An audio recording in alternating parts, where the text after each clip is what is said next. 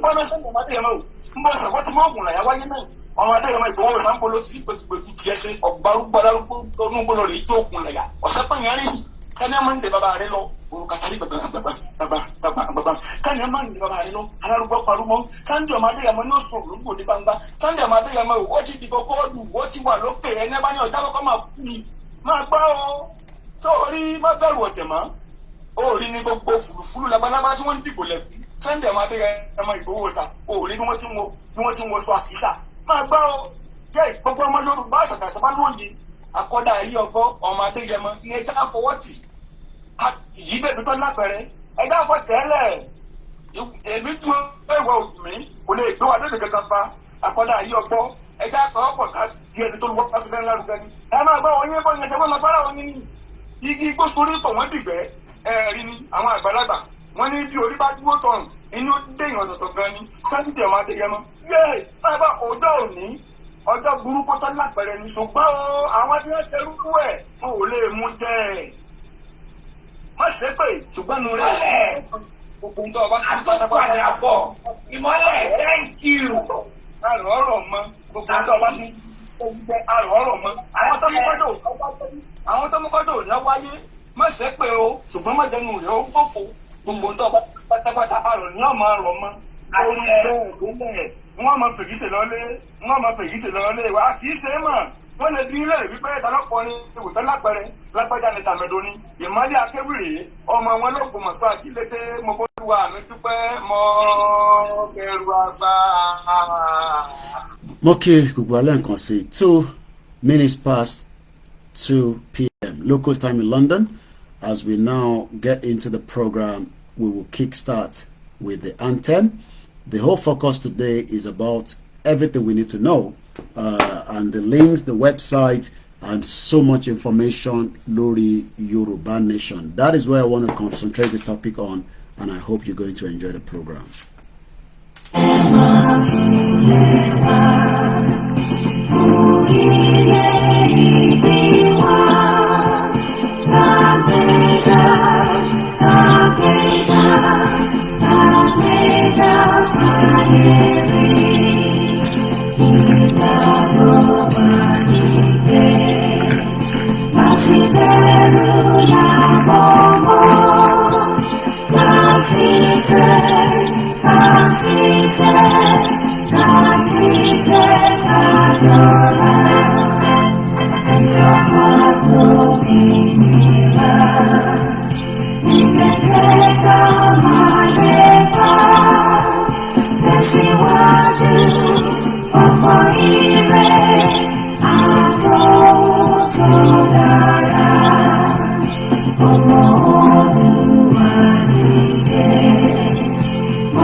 mo kí wa lẹ́ǹkan sí pé a kú bójú ọjọ́ ṣe rí ní gbogbo ibi tó kálukú wa bá wà.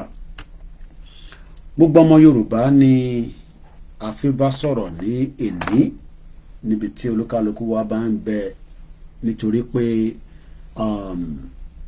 the movement of Yoruba Nation is a big task. Ó dẹ̀ need ọ̀pọ̀lọpọ̀ information. Lákọ̀ọ́kọ́ ẹ jẹ́ ká mú báyìí, tí èèyàn bá ní òun tẹ̀ ń fẹ́ ṣe ń tẹ̀ ń ṣe, àwọn wo ló máa béèrè lọ́wọ́ ẹ̀? Ta ni wọ́n máa bá sọ̀rọ̀? Àwọn wo gangan ni wọ́n máa sọ fún pé ohun àwa náà ń tẹ̀ ń ṣe?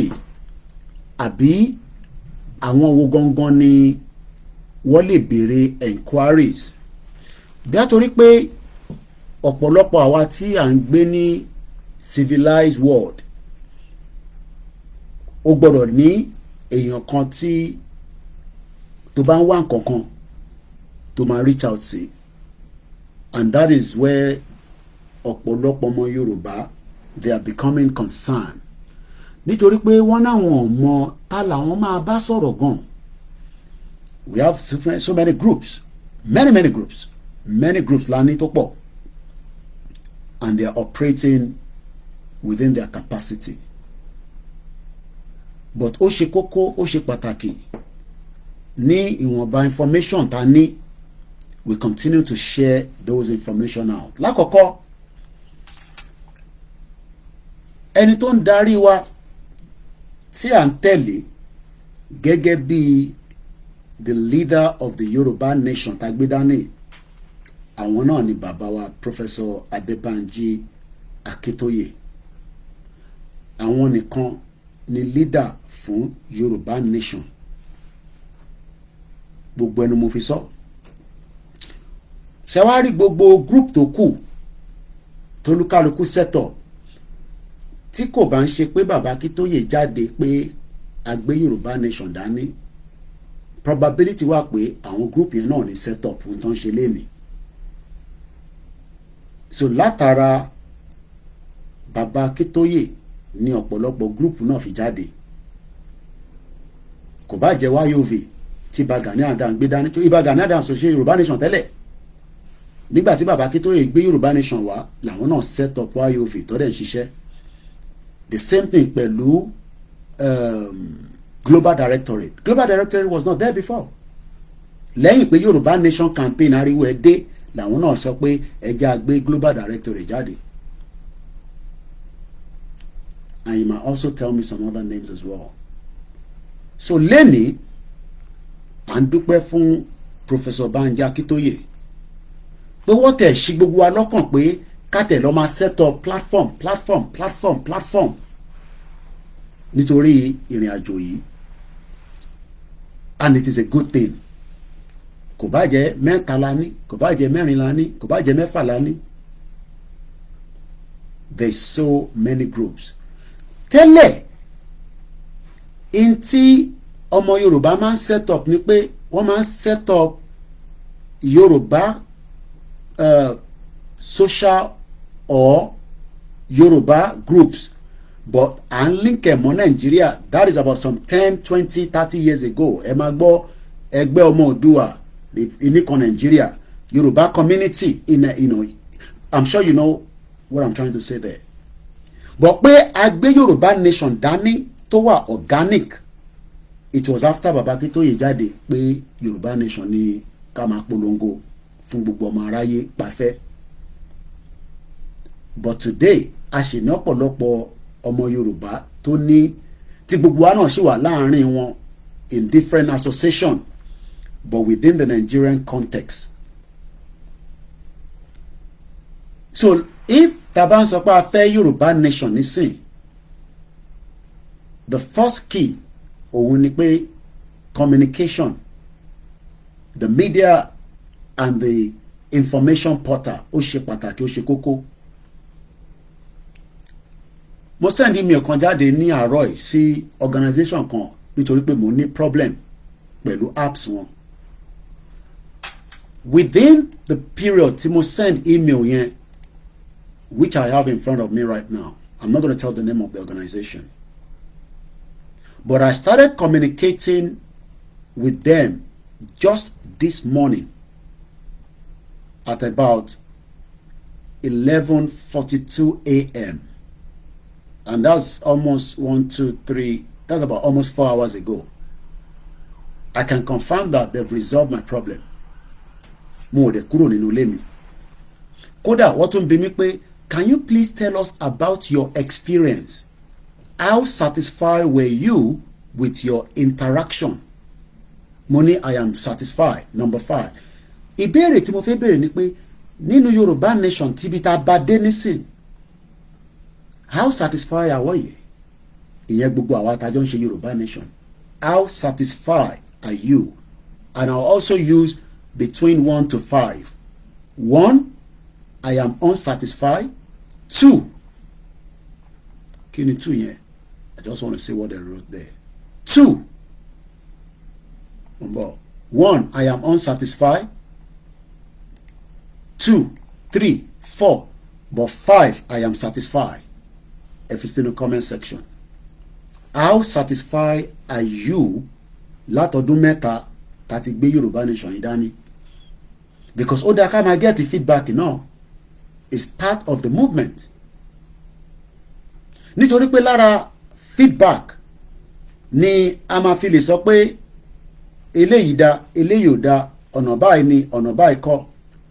Ọ̀pọ̀lọpọ̀ díò tá máa play lénìí ó máa jẹ́ tí ó jẹ́ àwọn tí wọ́n ní event gbogbo tí mo fẹ́ sọ̀rọ̀ lé tí máa fi parí ètò I will try as much as possible lórí ọ̀rọ̀ Yorùbá nation ni sì tó kàn mí pẹ̀lú Nàìjíríà lénìí for now. Now tí a bá wá ní agbé Yorùbá nation dání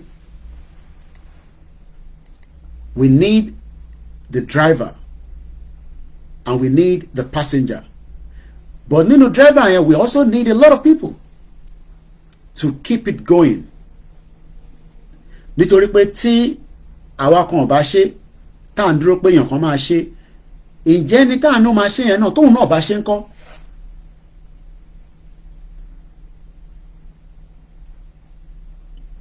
And that shows that in the last 3 years it has been work in progress. You don't have to be satisfied. But one thing is, the work in progress means that the Yoruba nation as of today, kò tí kú. Prayer àwọn kan ni pé the Yoruba nation campaign or Yoruba nation movement had to get stuck sójú kan and ní rójú tó ẹ̀ mọ̀. But it hasn't happened. Ìdí tí kò ṣe tí happen ni pé a mẹ́nu kúrò lórí pé a fẹ́ kíní bí bàbá wa Professor Banji Akíntóyè bó ti ṣe gbélé wa lọ́wọ́. And that shows that it is work in progress. 25 years in this country, mo dé Elephant and Castle níjọ́ Tuesday, mo fẹ́ lè má dààmú. It's because there's a lot of transformation and there's still work in progress. Ẹni tó bá mọ Elephant and Castle ní London, ibi tí shopping mall yẹn wà wọ́n ti wó láti last year. Wọ́n kọ́ nǹkan míì sínú ẹ̀ tí wọ́n ti parí ẹ̀. Nínú pé wọ́n kọ́ yẹn, probability wà pé they try to minimize the danger. But I can assure you that tí bá béèrè fún under freedom of information pé after tó bá parí ẹ̀ pé èèyàn mélòó ló kú àbí kí ló ṣẹlẹ̀ nínú building yìí kó tó di pé ó débi tí a máa wá rí ní glamour wọ́n máa rí kọ̀sọ̀ tó pọ̀. So pé à ń ṣe Yorùbá nation, there will definitely not be a full perfection. But in tá a fẹ́ ni pé a fẹ́ continue lé lórí pé ibi tó bá wrong ká wò ó, ibi tó bá kù sí ká continue lé lórí. Àwọn tó wá pọ̀ tó ń ṣe iṣẹ́ Yorùbá nation gbogbo àgbáyé la wà, kò ń ṣojú kan la wà, different time zone ní gbogbo wa operate, but we are still doing one thing, and one thing is a ṣe insist pé àwa o ká fẹ́ Yorùbá nation a fẹ́ Nigeria, and that shows that power pé a náà fẹ́ Nigeria yẹn, that ripple effect is still making impact in Nigeria. Nítorí pé ìdí tó ṣe make impact ní Nigeria ni pé kò sí bí a ṣe fẹ́ sọ̀rọ̀ lọ nínú oṣù kan. I don't know whether some of you have monitored that. In 1 month, in the last 3 years, tí wọ́n ní represent ọ̀rọ̀ Yorùbá nation nínú Nigeria news, whether small, whether big, whether little, whether mighty, is because of the work tí gbogbo wa ìtagbé dání pé a ní àfẹ́ Nigeria mọ́. So that means pé iṣẹ́ yẹn kò dúró. Tó bá yẹ pé in 3 years, after 1 year, ariwo yẹn lọ gbùrùgbùrùgbùrùgbùrùgbùrùgbùrùgbùrù, everything went quiet. That means we are failed. But for now, I believe that it is still work in progress. Mo wá dúpẹ́ lọ́wọ́ Professor Banji Adébánjí Akíntóyè for making it a priority that láti ìgbà táwọn ti sọ fún ọmọ Yorùbá pé there is another option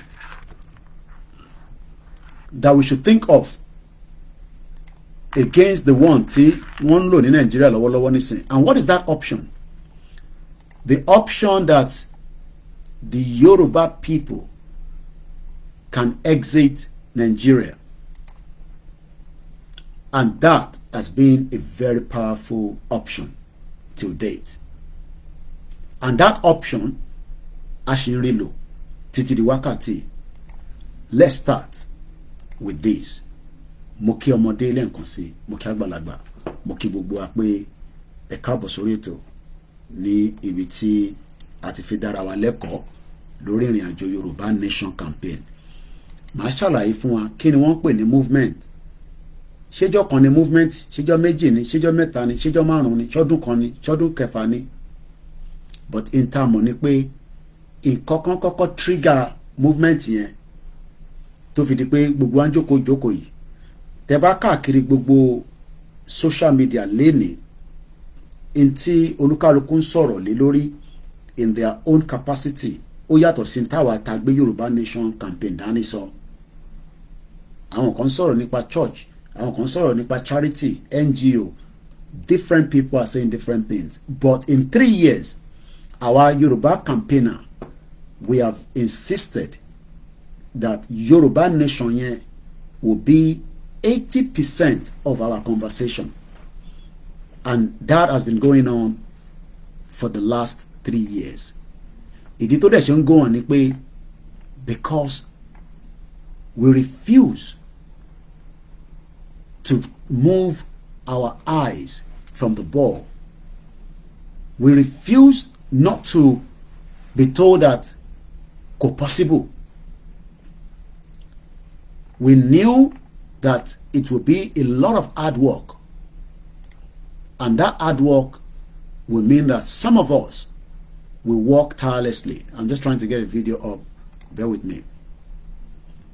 But all I can say is that the work that we've done all together in 3 years has been fantastic. We have shaken the system in Nigeria. What we now need to do is focus and pull it down once and for all. So let's start with these. I don't know why I can't find these on the YouTube, but let's see if I can find it. If not, let's go with this first while I prepare that. Lakoko, this week of this month, there is a lot going to happen in Yoruba land. And the most important one, I'm going to come back to the video I was preparing. The most important one that I want to bring to your notice, only iṣẹ́ tó ń bọ̀ from the program tá a mọ̀ sí ìdíje àṣà àti ìṣe ilẹ̀ Yorùbá. A ti máa gbọ́ tí wọ́n ti ń polówó ẹ̀, wọ́n ti ń polongo ẹ̀. We expect every Yoruba sons and daughters tó ń bẹ nílé to be at that event on the 24th of November this year. 21st, 23rd, and 24th. Ọjọ́ mẹ́ta ẹ fàyè sílẹ̀. Sherry, where we are right now, gbogbo tó lè fún wa ní visibility, gbogbo tó lè fún wa ní this kí ló ń ṣe níbẹ̀ yẹn? Ọ̀rọ̀ Yorùbá náà ló ń sọ níbẹ̀. Tọ́dẹ̀ lè sọ pé yes, àwọn ọmọ Yorùbá Nation náà ló wà behind it. We must be able to ready to go along with it. So lágbára Elédùmarè ní Majors Hotel nílùú Ìbàdàn ní 21st, 23rd, 24th. It is important that we leave those 3 days to be part of that program. Let's listen to this first. Tiwa kò rí lè parun, àṣà Yorùbá lè gbọ́dọ̀ parun.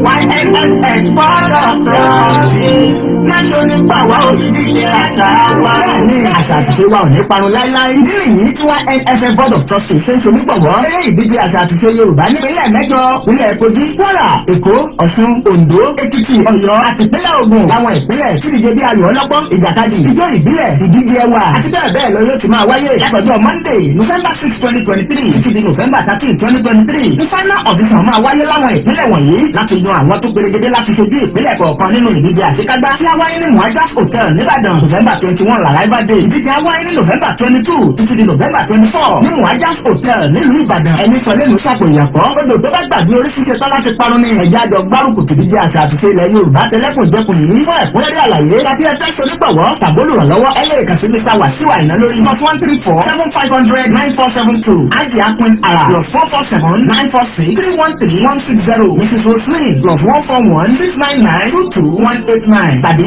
feedback +234 816 049 5979. aṣọ ìbílẹ̀ nìkan láyàn láàyò níbi àwọn ìdíje wọ̀nyí. ìdíje àṣà àti ìṣe ilẹ̀ Yorùbá ẹlẹ́kùnjẹkùn ọdún 2023 Yorùbá World in Action YNFF ló ní àṣà àti ìṣe wa ò ní parun láéláé. So ètò yẹn máa wáyé lágbára Elédùmarè ìyẹn ní ìlú Ìbàdàn kí gbogbo wa kí a fi ọjọ́ náà ká fi sínú dáárì wa. ẹ jẹ́ ká gbọ́ ilé. Yoruba-speaking tribe of Nigeria has been accepted as the 45th member of the Unrepresented Nations and Peoples Organization. Leader of the Yoruba World Congress, Professor Banji Akintoye, says the membership represents a very important step in the collective quest of well-meaning Yoruba people to achieve the goal of dignity and self-determination. It is my great pleasure and pride to inform you that the Yoruba nation has been admitted to the membership of UNPO. UNPO means Unrepresented Nations and Peoples Organization, with its headquarters in The Hague. The UNPO expressed their gladness to welcome the Yoruba nation as a new member of UNPO, and they are looking forward to working with us. It is important because it is a great stride, and it represents a very important step in our collective quest to achieve the goal of dignity in the country in which we live, and also to achieve the goal of self-determination for our nation. Our Yoruba nation now has a voice on the international stage via the machinery of the UNPO, which maintains a permanent presence before the United Nations and before other international agencies like the European Union, the African Union, the United States government, and the governments of various other countries across the world. Now, ibi tí ọ̀rọ̀ Yorùbá nation tó ti jáde lẹ́ ń gbọ́ yẹn, that was the genesis of Yorùbá nation. Tí bá ní genesis, èmi ò sọ nípa àwọn tó ti gbé dání sẹ́lẹ̀. As far as we are concerned, àgbọ́yìn. As far as we are concerned, àwọn ọmọ Yorùbá àgbọ́yìn rárá.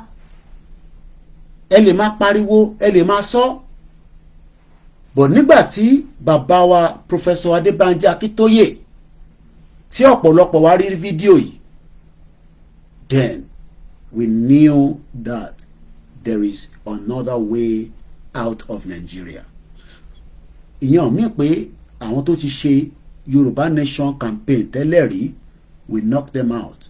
But as far as táwa ṣe mí ọ Láyọ̀mí Kóìkì o, in tí mo gbọ́ leléyìí tó ta sí mi létí tí mo fi sọ pé yes, iṣẹ́ ti bẹ̀rẹ̀. Torí pé àwa kan, we are not member of any political party in Nigeria. I am a member of a political party here in UK, even though I am not paying for some time. And I'm not talking about the Nigerian one, I'm talking about the UK. So, Baba Akintoye brought this message out.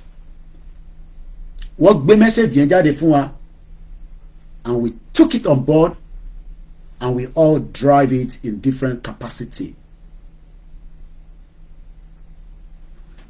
Nígbà tó máa fi di a year after that, gbogbo time yẹn ni COVID ti bẹ̀rẹ̀. 2019, the COVID kickstart just about November. Kò mo rántí pé mọ̀mísí mi travel kan ní around November, December. Láàpẹ́ bí a Dubai lọ́lọ́, I can't remember. Bàtà máa fi dé lọ́rọ̀ COVID yẹn peak. Tó bẹ̀rẹ̀ sí shut down every part of the world. Fẹ́yìn tẹ́ bá rántí.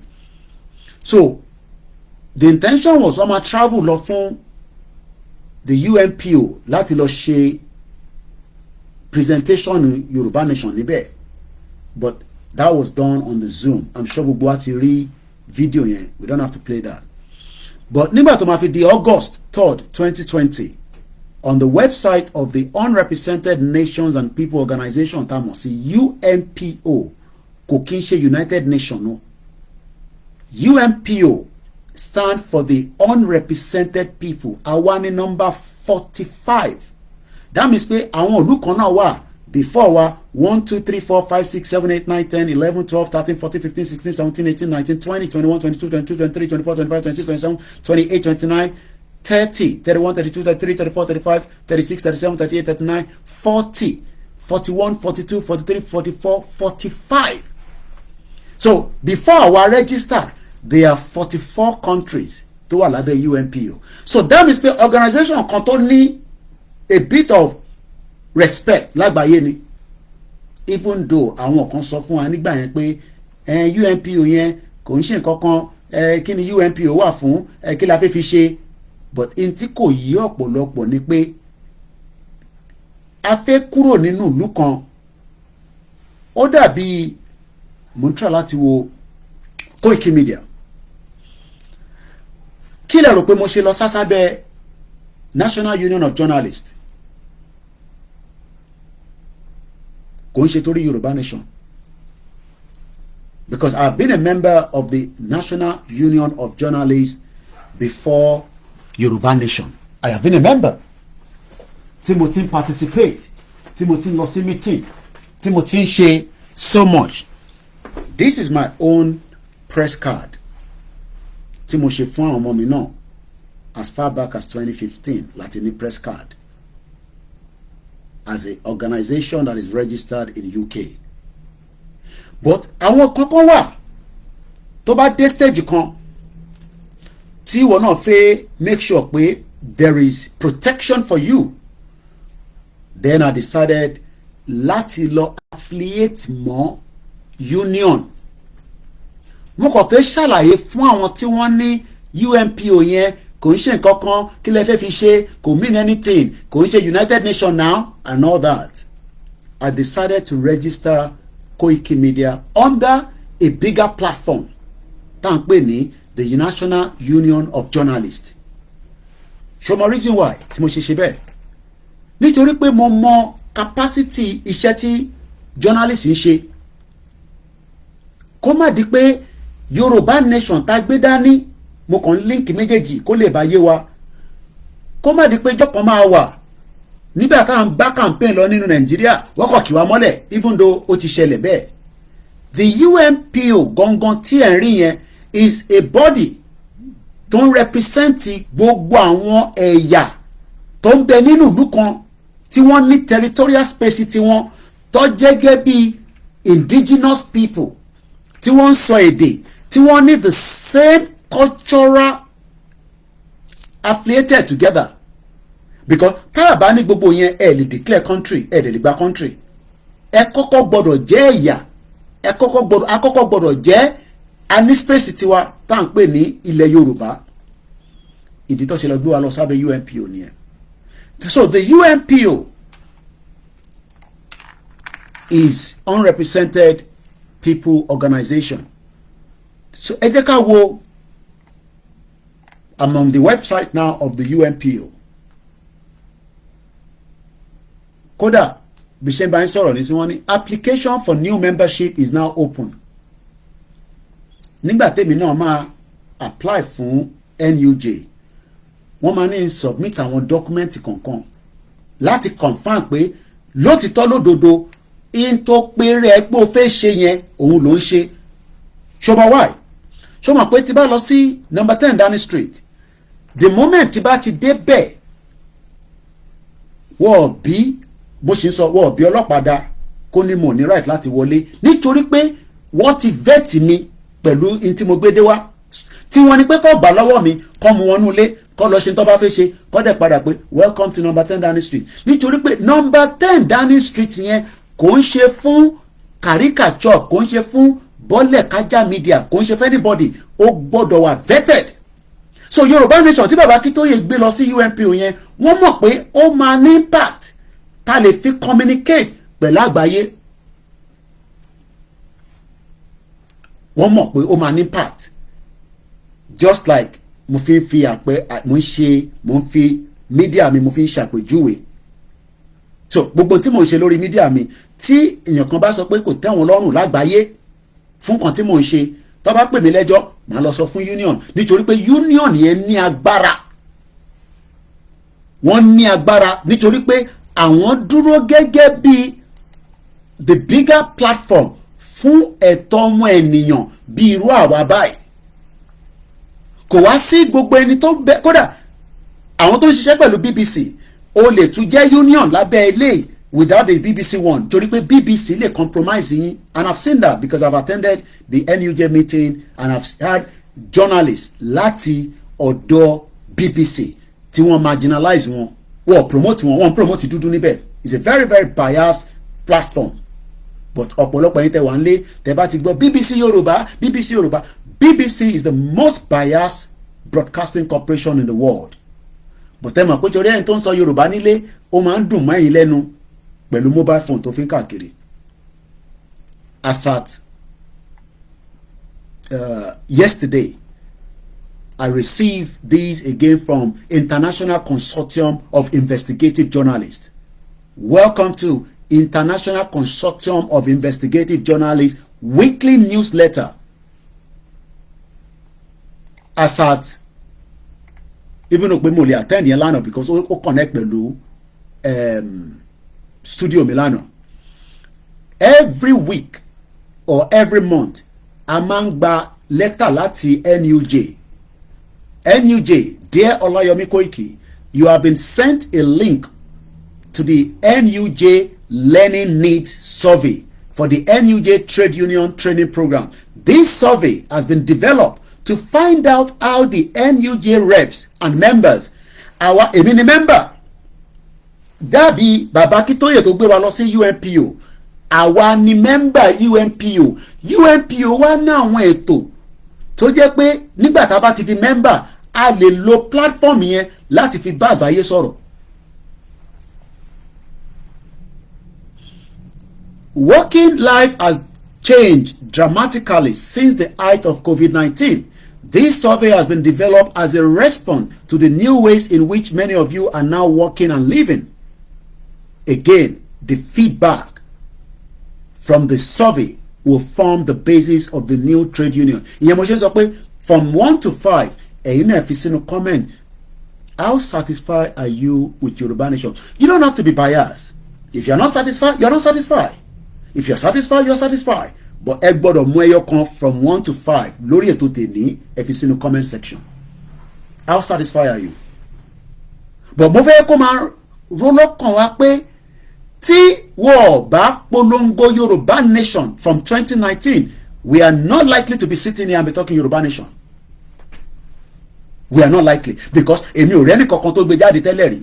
Àwọn tó ní àwọn tí ń ṣe tí mo ní láti reference orúkọ wọn sínú broadcast because as far as I'm concerned àgbọ̀ wọn rárá. Àgbọ̀ wọn rárá. Because tó bá yẹ pé wọ́n ṣiṣẹ́ takuntakun ni ó jẹ́ kí ọ̀rọ̀ Yorùbá Nation tán náà àwọn campaign yẹn ó jẹ́ kí èmi àtẹ̀yìn náà kájọ gbọ́.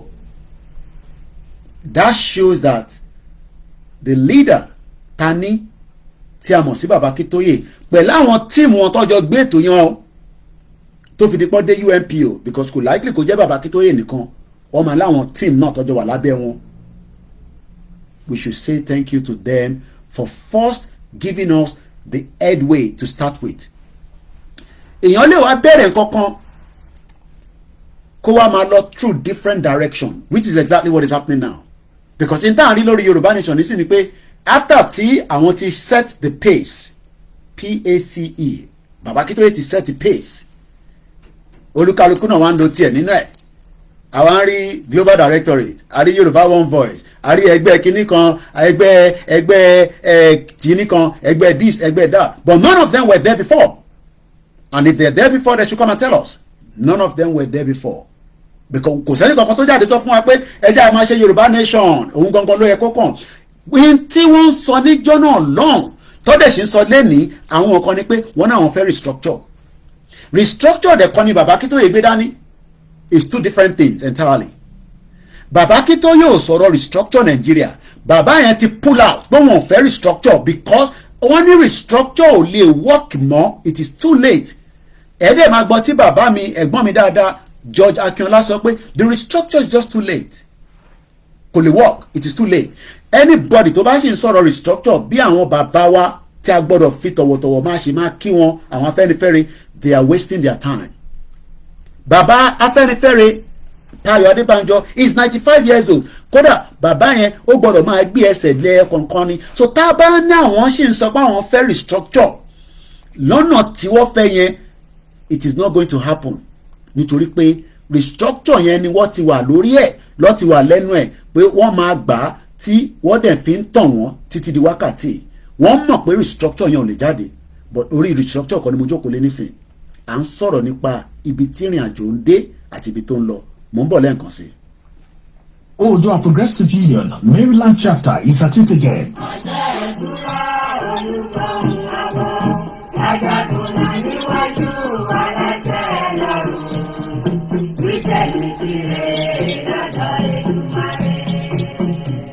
Oòduà Progressive Union Maryland chapter, a social-cultural organization committed to the advancement of Yoruba social-cultural values, preservation of the Yoruba language, heritage and beliefs, invites all, most especially sons and daughters of Oòduà, to this year's Heritage and Cultural Day. Date is Sunday, 3rd December 2023. Venue 9816 Liberty Road, Roundestone, Maryland 21133, United States of America. Time 4 p.m. Featuring a chanting, Bata token drum display, Yoruba cultural dance and awards presentation, while a popular Yoruba musician will spice up the event. Come and witness a display of the culture that stand the test of time on Sunday, 3rd December 2023 in America. Oòduà Progressive Union's Heritage and Cultural Day. You can't afford to miss it. Oòduà Gbewao. Announcer Chief Dixon Olugbodi aka Alepepe of Baltimore, Maryland, USA.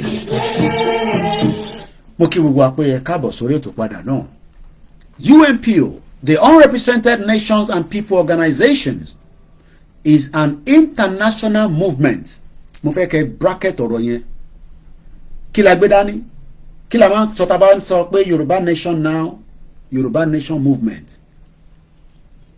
And ẹ jẹ́ ká lọ wo quick dictionary meaning of movement. Tá bá sọ pé nǹkan movement. What is the meaning of movement? Movement. An act of moving. Tí ìdílé Yorùbá, that means pé we still a Yorùbá Nation movement. Kò bá get stuck láàrin méjì. Kò bá wà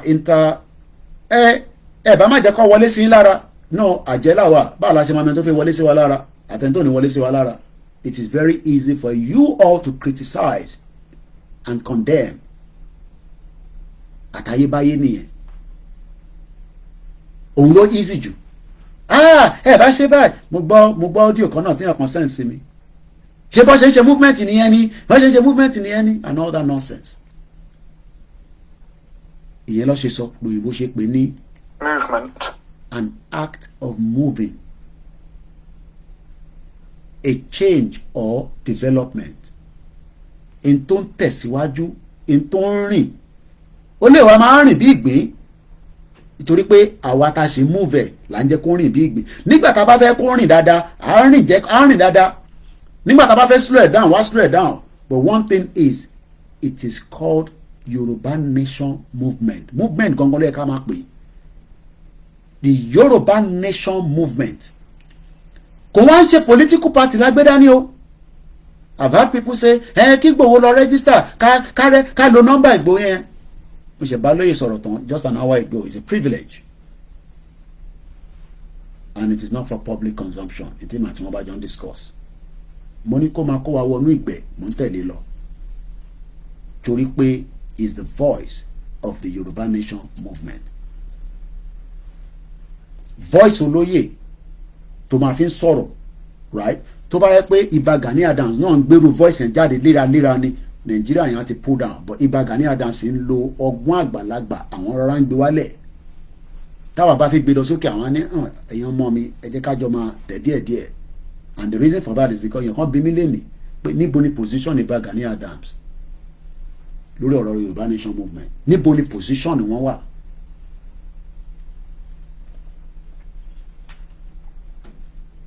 What are the synonyms of movement, shifting? Tí bá ti move kíní láti bẹ̀ wá báyìí mo ti shift ẹ̀ nìyẹn, ó ti move nìyẹn. Now ó easy bí ṣe gbé yẹn nísìn, but in reality Yorùbá nation tá a rọra ń ṣe pé ó jẹ́ movement yẹn kò ń ṣe ń ta kọ̀ lè gbé láti bíbà bí àkàrà kó wá jù sí bíbà.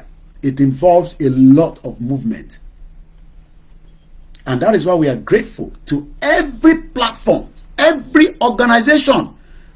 Nítorí pé kí ni kódà bó jẹ́ èèyàn mẹ́ta ló wò wọ́n, bó jẹ́ èèyàn méjì ló wò wọ́n, bó jẹ́ nǹkan kan ló gbé dání tó fi ń propagate Yorùbá nation movement, it is part of the done deal pé Yorùbá nation yẹn kò tí kú. And that is why we are satisfied with the global directorate. We are satisfied with the Yoruba One Voice. We are satisfied with the YSDM. We are satisfied with the Ìlànà. Pẹ̀lú gbogbo ẹ̀yin tí ẹ dá group sílẹ̀. Mo ní group tẹ́ ń dá sílẹ̀ yẹn is more or less like just what we can call another social cultural group. Because that is the new technology. That is the new generation that we are living today. Mr. Koiki ṣe lè confirm pé ìfẹ́ lódùn yẹn olóyè ló ní Mr. Koiki ṣe lè confirm pé díìsì ni ó dà pé àwọn náà rí níbẹ̀ Mr. Koiki ṣe sure. All that is just for interactive. Ó wá kú bẹ́ẹ̀ ṣe fẹ́ move ẹ̀. Group mi wà bí omi adágbó ní ẹ lọ anywhere nítorí pé ẹ jẹ́ kó move ẹ wá expect Yorùbá nation náà kó move. Ẹ̀yin tẹ́ ní group gan ẹ̀ move ẹ̀. How do you move the group? Group mi wọ̀ ṣe meeting.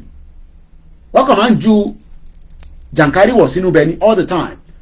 In a group kí lẹ ṣe ní admin kí lẹ ṣe ní leader níbẹ̀. Bẹ́ẹ̀ni náà ṣe ń complain pé Yorùbá nation move yẹn nítorí pé ẹ̀yin náà tẹ́ ní group yẹn ẹ ṣe the right thing. Kí ni the right thing? You will continue to promote Yorùbá. Iṣẹ́ tí gbogbo wa gbé dání ni pé ká máa promote Yorùbá nation until we will get to where we are going. In tó máa fọ́ Nàìjíríà fún rẹ̀ ó máa yọjú sí wa. But àwa ni ká máa promote Yorùbá nation yẹn lóòrèkóòrè nígbàkígbà. Ẹlòmíì wà nínú more than 300 groups kò ní value kankan tó ń ṣe níbẹ̀ ju pé is a time waster. But ó wà níbẹ̀. Ẹlòmíì ó dàbí ẹni tó bá lynch mọ́yàn. Gbogbo àwọn photo group ten create yẹn àwọ̀ ò lè rí wọn ẹ̀yin tẹ́ mọ̀ àwọn groups yẹn lẹ́ máa make sure pé kí lẹ́yìn náà lè ṣe láti promote Yorùbá nation movement. Ìyẹn ló ṣe ń pè ní movement, move, shift, motion, relocation, steering, steer, flapping. How can you explain movement? Báwo mo ṣe fẹ́ explain Yorùbá nation fún yín ẹ̀rọ kí gbogbo àní máa sọ nítorí pé à ń lóríṣiríṣi nǹkan a fi ń connecting the dots. Àfi oúnjẹ connected, àfi títì connected, àfi weather connected, àfi ilé connected. So that bóyá tá bá fi gbogbo yẹn fi connected níjọ́ kan a kò click lórí ẹ̀wọ̀n náà pé in tó ń sọ yóò rà pé make sense. But for now ọ̀pọ̀lọpọ̀ yín ẹ̀ fi jẹ́ kó make sense nítorí pé ẹ wà deliberately fẹ́ lynch mọ́ àwọn politician tó yẹ pé lórí burúkú ni wọ́n àwọn tó ti bá yé jẹ́. Mo bá strong supporter Yorùbá nation kan sọ̀rọ̀ l'Amẹ́ríkà. Àwọn eléyìí ń wá sórí kékeré nígbà wọn kò lè social media àwọn ní time social media 6 figure ló ń gbà l'Amẹ́ríkà. Young ọmọ Yorùbá ni mo ti sọ̀rọ̀ ìléralera. Ó ní Koiki ó ní kò gbọ́ Yorùbá dáadáa máa ń tíìzẹ̀ tí bá ti bá sọ̀rọ̀. Baálé rẹ̀ ń kọ́ my husband is fine. Àwọn Yorùbá náà ni mo ní sọ state tó ti wá. Ó ní tó bá fóun ní local government kan nínú state òun mo ní sọ state náà ó náà máa transform ẹ̀ sí New York. Ó náà máa lọ wá investor káwọn máa partner àwọn máa sọ di New York. Ǹjẹ́ ẹ̀yin ọmọ Yorùbá tẹ́ wà ní Ọ̀ṣun state, ǹjẹ́ ẹ̀yin ọmọ Yorùbá nation tẹ́ wà ní Kwara, ǹjẹ́ ẹ̀yin ọmọ nation tẹ́ wà ní Ondo, ǹjẹ́ ẹ̀yin tẹ́ wà ní Kogi, ǹjẹ́ ẹ̀yin tẹ́ wà ní Lagos, ǹjẹ́ àwa tá wà ní diaspora, ǹjẹ́ a ready fúnra àwọn èèyàn bẹ́ẹ̀. Ó wá ń sàn kankan fún mi láìpẹ́ ta sọ̀rọ̀. Ó ní àwọn táwọn kan jẹ́ táwọn ní owó burúkú wà lọ́wọ́ ẹ̀. Ó ní àwọn feel America bí nǹkan ṣe ń lọ lọ́wọ́lọ́wọ́ òun náà wá ń wà concern pẹ̀lú àwọn middle class àwọn èèyàn tó ní humanity lára nìyẹn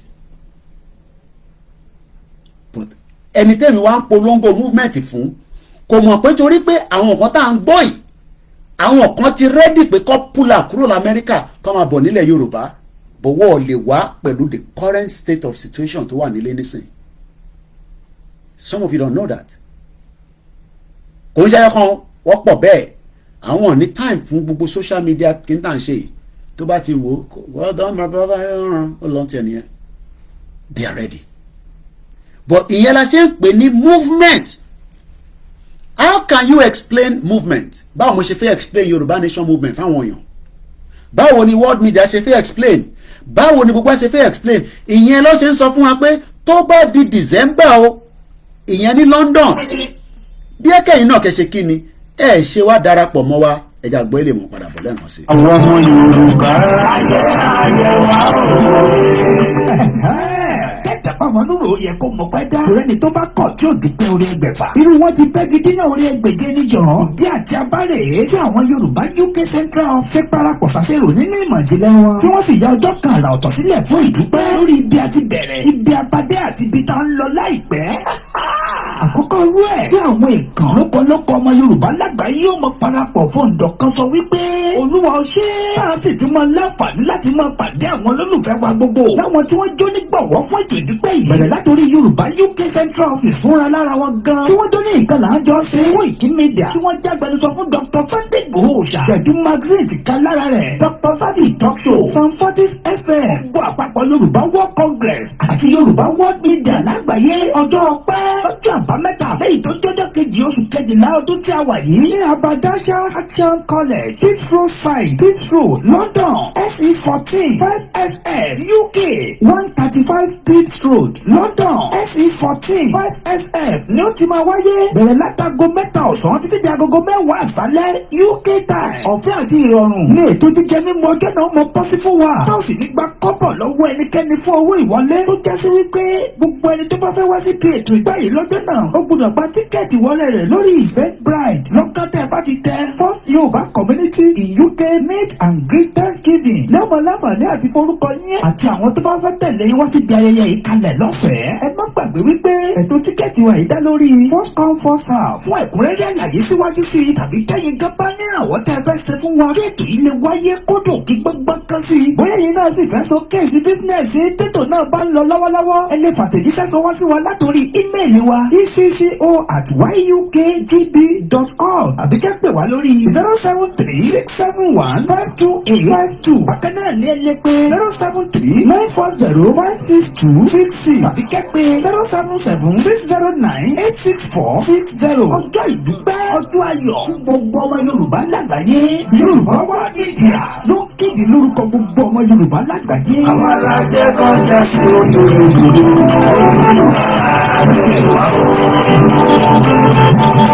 mo kí gbogbo àwọn central office pátápátá a ṣì wà lórí kí ni à ń pè ní movement. For any object a change in the position is termed as a movement. In our body ìyẹn nínú body wa báyìí it takes place when there is a motion of a particular or combination of the body parts. In addition, we can term locomotion as the movement which result in the change of position of the whole organism. Now, let's go back again to UNPO. It's an international movement, an organization established to empower the Yoruba voices of unrepresented and marginalized peoples worldwide, to protect their right to self-determination. That is what kickstart Yoruba Nation movement. Now, ntẹ̀ka wa bò ní pé kí ló dé táwọn kan before Baba Akintoye kí ló dé tí ọ̀lọ́ through route nítorí pé àwọn expect pé inú Nàìjíríà táwọn ti ń béèrè fún restructure like the Afẹ́nifẹ́re pé it is our right nínú Nàìjíríà pé kẹ́ restructure country but ẹmọ tí Fúlàní sọ fún wọn pé ní tó bá wùn yín náà ní kẹ́yìn náà fi ṣe táàmù ẹ̀ kó má yẹ pé látẹnu tèmi ni màá ti sọ jáde. They didn't listen to them. Wọ́n gbà wọ́n gbọ́. Now àwa gbé ìgbésẹ̀ kan one step ahead nítorí pé intawa wa ń béèrè fún Nigerian government náà mọ̀ but tó bá yẹ pé ẹ imagine pé báwọn Afẹ́nifẹ́re tó yẹ pé inú Nàìjíríà nìkan ni wọ́n ti operate because èmi ò rò pé wọ́n link ọ̀rọ̀ restructure Nàìjíríà lọ síta ju pé inú Nàìjíríà nìkan náà ni wọ́n ti ń sọ tá à ń gbọ́. Àwa ti wá gbé ẹ̀sùn tiwa àti lọ complain ẹ̀ níta to start with. A ti ṣe kí ni a ti gbé ẹ̀sùn tiwa tó fi ní wá lára tó fi marginalize wa a ti gbé lọ bá UNPO. Kò kí n ṣe United Nations no má mix it together. Organization kan lélẹ̀ tó dá dúró as a body. So it is the voice of unrepresented and marginalized people. Ṣé wọ́n ti marginalize wa tó? Lára àwọn tó marginalize wa náà ọmọ Yorùbá ni wọ́n. Ẹ má kí a ṣe mistake pé Fúlàní nìkan. Because àwọn ọmọ Yorùbá jókòó wọ́n allow kan marginalize wa ní orí ilẹ̀ wa. Mo sọ̀rọ̀ pé Fúlàní tó ń pa wá in the economy in different sector kó tó di pé aṣíwájú tó wà níbẹ̀ nísìn tó dé ìyẹn president tó wà níbẹ̀ nísìn ẹ wo iye ìgbà tí a fi ní opportunity as IG as kìnìkan which should never have been. Ṣé wá mọ̀ pé the same thing tá à ń sọ nísìn àwọn ẹ̀yà kan nínú ẹ̀yà tiwa náà ní Nàìjíríà yẹn àwọn náà ti sọ pé the same thing tí èyí tó lọ tán ṣe làwa náà sì ń ṣe nísìn ìyẹn àwọn Igbo because àwa náà ti ń roko sọ́dọ̀ wa nísìn nítorí pé àwa ló kàn àbẹ́mi ló kàn. So once again it is part of being marginalized. So tá bá wá jọ marginalize ara wa yẹn is it still worth staying together? Ká máa struggle pé torí pé a fẹ́ gbé together ká wá jọ máa marginalize ara wa. Ẹ̀yà kan nísìn nínú gbogbo àwọn ẹ̀yà yẹn wọ́n máa sọ fún wa pé àwọn náà fẹ́ di president. Àwa sọ fún wọn pé kò tí tó àsìkò kó sì lọ ṣe sùúrù díẹ̀ sí. So the peoples represented within the UNPO membership lábẹ́ member pé mo jẹ́ member National Union of Journalists. There was something that I sent again a day before. Let me go one step back, which I should have attended. And the reason for that is because it is important for the benefit of being a member. Okay, let's look at this. Dear Olayomi, again, the National Union of Journalists is sending me an email, and this email was sent to me on Wednesday, 1st of November at 2:48 p.m. That means there's a communication between me and somebody. Inti mo wá fẹ́ mọ̀ nísìn ni pé àwọn wo ni wọ́n máa communicate pẹ̀lú àwọn ọmọ Yorùbá tá a máa fi polongo ìtagbédání jọ̀rọ̀ òun làwọn media òun ni interfin pè ní Yorùbá World Media. Yorùbá World Media is just a body tó gbọ́dọ̀ dá dúró as an independent out of any organization. A gbọ́dọ̀ wà lábẹ́ organization kankan. A máa dá dúró ni. A máa dá dúró nítorí pé àwa ni vehicle tó ń drive from the communication and information portal. That is the role of the Yoruba World Media. It took a lot of work. Iṣẹ́ pọ̀ tó ṣe. Kò dẹ́n ṣe gbogbo èèyàn náà ló sì fi tó accept it. Wait, that is the engine of the information portal. Without the Yoruba World Media, there is no Yoruba nation. Let me give you an example. Ẹ sọ fún gbogbo àwọn tá jẹ́ Yoruba World Media àti àwọn tó jẹ́ independent out of the Yoruba World Media, because we have some of them that are independent. Àwọn they are not a member. Ẹni kí gbogbo àwa tá à ń ṣe Yoruba nation tá à ń polongo ẹ̀ ẹni ká kọ̀ lọ holiday for 1 month. Kí lè rò kó máa ṣẹlẹ̀? Ẹni kí gbogbo wa ká lọ holiday for 1 month ká má ṣe program kí anybody kó ká tẹ̀ má wá sórí social media rárá. Yes, princess. Yes. Yes. Onto where? Yeah, I could see it. I'm right here. I'm in the program. What happened? No, go ahead. Go ahead. What happened? What do you want? All right, call me. Do you know it's raining? Call me when you get when you close. All right, bye. Àbọ̀rọ̀ mo yé nísìn. That shows pé the Yoruba movement ọwọ́ media ló wà. Just like bí NUJ ṣe ń communicate. Kí ni reason tó ṣe ń communicate pẹ̀lú mi? Nítorí pé member ni mí pẹ̀lú wọn. Now mo fẹ́ béèrè lọ́wọ́ gbogbo wa pé ṣé tí mo bá jẹ́ member ǹjẹ́ màá máa gba email yìí? Kò possible because you are not a member. Member nìkan ló máa communicate because member yẹn ni wọ́n fún ní protection. So pé a lọ wà lábẹ́ UNPO is like pé a wà lábẹ́ ààbò kan ni láti fi protect gbogbo wa, whether ẹ̀yin tẹ́ ń comment ẹlòmíì tó ń comment tó ń bẹ̀rù DSS. Níbo lẹ rò pé DSS ti ní time láti máa monitor comment yìí? Èdè tí wọ́n ṣe gbé wa lọ sí UNPO nìyẹn,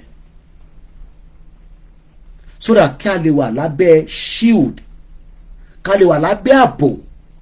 Kò ń ṣe pé àsí lábẹ́ ààbò ọba Elédùmarè, but ká lè wà lábẹ́ one particular organization tó ti ní reputation níta. Just like bẹ́ẹ̀ mi náà ṣe lọ wò union wà káàkiri, but èyí tèmi prefer lélẹ̀. Wọ́n ní wọn káàkiri wọ́pọ̀, but èyí tèmi lọ register pẹ̀lú lélẹ̀ after tí mo ti view, tí mo ti ka gbogbo in tí wọ́n lè ṣe fún mi. Lára tó lè ṣe fún mi, ẹ jẹ́ ká tún ka ilé.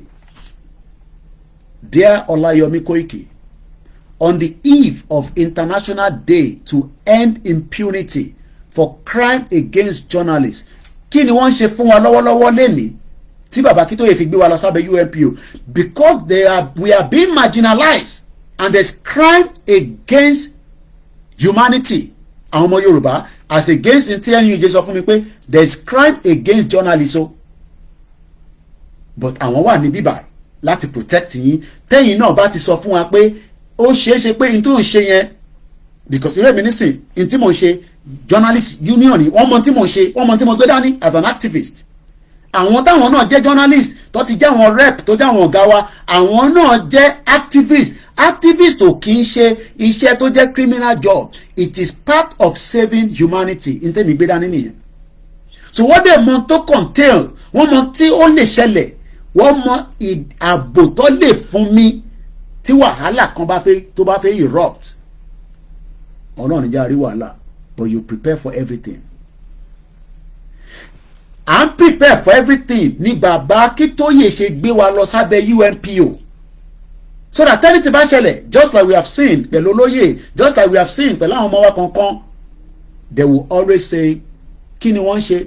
Wọ́n ṣe self-determination, right? Wọ́n ni ìyẹn ṣe crime now, and this is why we repeat it all the time pé ìntàgbédání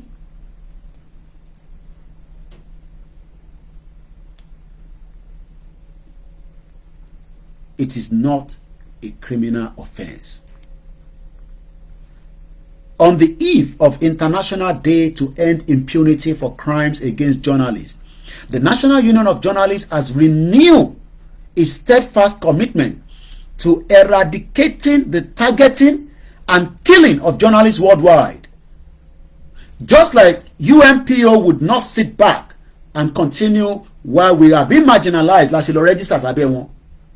Ká lè máa fi platform wọn fi push narrative quest wa, QUEST, quest wa pé a fẹ́ Yorùbá nation.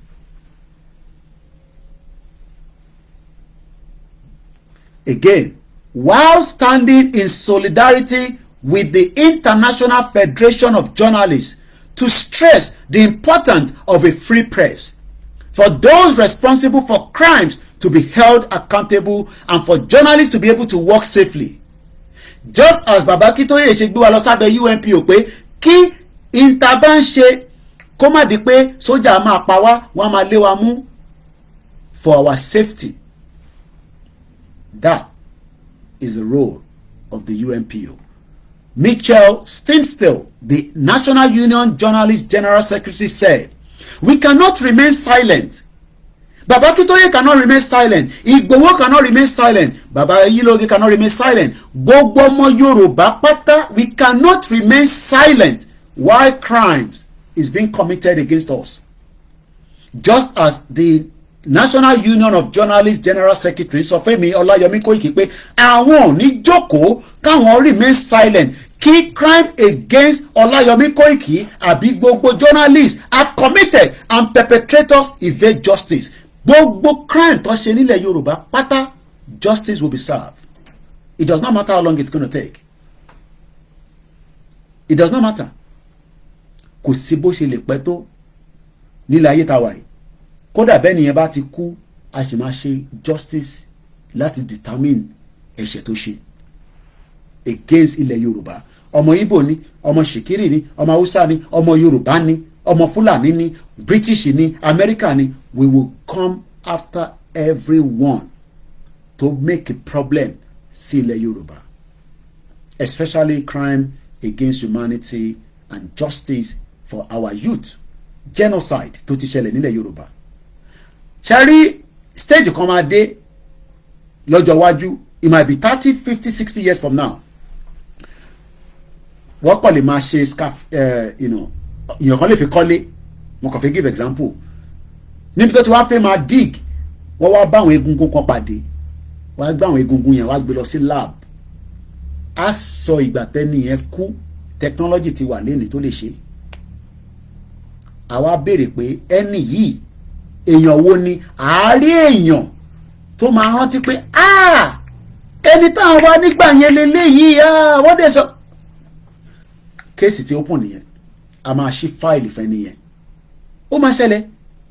Ó mọ̀ why? Because ìlú tèmi dùn àyí, àwọn tó ti kú for more than years nígbà tó bá ń, especially tó bá ń ṣe big project, wọ́n ń ṣe crossrail lọ́wọ́lọ́wọ́ nísìn, àìmọye àwọn egungun tó ti bá pàdé, wọ́n máa kó jáde, wá gbé lọ sínú lab, wá test. So kí ni General Secretary National Union of Journalists jẹ́ kó yé mi pé we cannot remain silent as crimes against journalists are committed and perpetrators evade justice, standing in solidarity with the IFJ, NUJ members. Tèmi náà jẹ́ member. Now tí mo bá ń ṣe member, tí nǹkankan bá ṣẹlẹ̀ sí mi, àfi tí bá di member ló lè take responsibility láti protect me. Mo kàn jẹ́ kó yé wa pé ìrìn àjò tá gbé dání ìyẹn ló ṣe ń pè ní movement. Torí pé nǹkan tó ń pè ní movement kò ń ṣejọ́ kan ní gbogbo ẹ̀ máa work, kò ń ṣejọ́ kan ní gbogbo ẹ̀ máa ṣẹlẹ̀.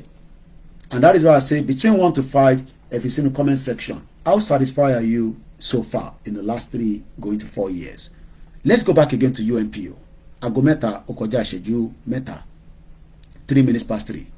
The peoples represented within the United UNPO membership are all united by one shared condition. Nǹkan kan ló so gbogbo wa papọ̀, àtàwọn tá a bá nínú member yẹn nínú organization tá ń pè ní UNPO. They are denied equal representation in the institution of national or international governance. Bóyá nísìn ìyẹn làwọn ọmọ Yorùbá kan ṣe ń sọ pé ẹ ṣe sùúrù jọ, ṣebí èèyàn wa ló wà níbẹ̀ nísìn. But before then, kò ń ṣe àwa Yorùbá nìṣẹ́ ọmọ sọ yo, àwọn ọmọ Yorùbá náà sọ pé Buhari tó wà níbẹ̀ kò ṣe dáadáa kíníkan. But now Tinubu ti wà bẹ́ẹ̀ nísìn, àwọn kan ló ti wà too early. It's because we are now thinking that we have our own governance. But ẹ ti gbàgbé pé Tinubu is representing Nigeria. Saudi Arabia tó lọ lẹ́nìí kò lọ represent Yorùbá, Nigeria ló gbé lọ láti lọ represent níbẹ̀. The same Saudi Arabia tí Yorùbá bá dá dúró gẹ́gẹ́ bí orílẹ̀-èdè, we can have mutual bilateral trade with them. Kódà a lè jẹ́ kó yé wọn pé gbogbo àwọn ọmọ wa tó bá fẹ́ gbé lọ́dọ̀ yín ẹ gbọ́dọ̀ máa jẹ́ kó gbé lọ́dọ̀ yín. A ní relationship pẹ̀lú wọn. But ẹ̀yin ò fẹ́ yẹn. nítorí pé tí understand pé the only option tí ó lè gbé wa kúrò lọ́wọ́lọ́wọ́ nínú Nàìjíríà lénìí òun ni pé ká ní independent Yorùbá country.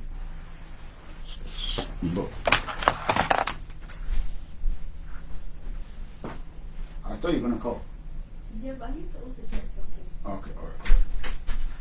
Mo kí gbogbo alẹ́ nǹkan sí pé a kú ìjókòó 5 minutes past 3 p.m. The people represented within the UNPO membership are all united by one shared condition. They are denied equal representation in the institution of national or international governance. As a consequence, their opportunity to participate on the national or international stage is limited.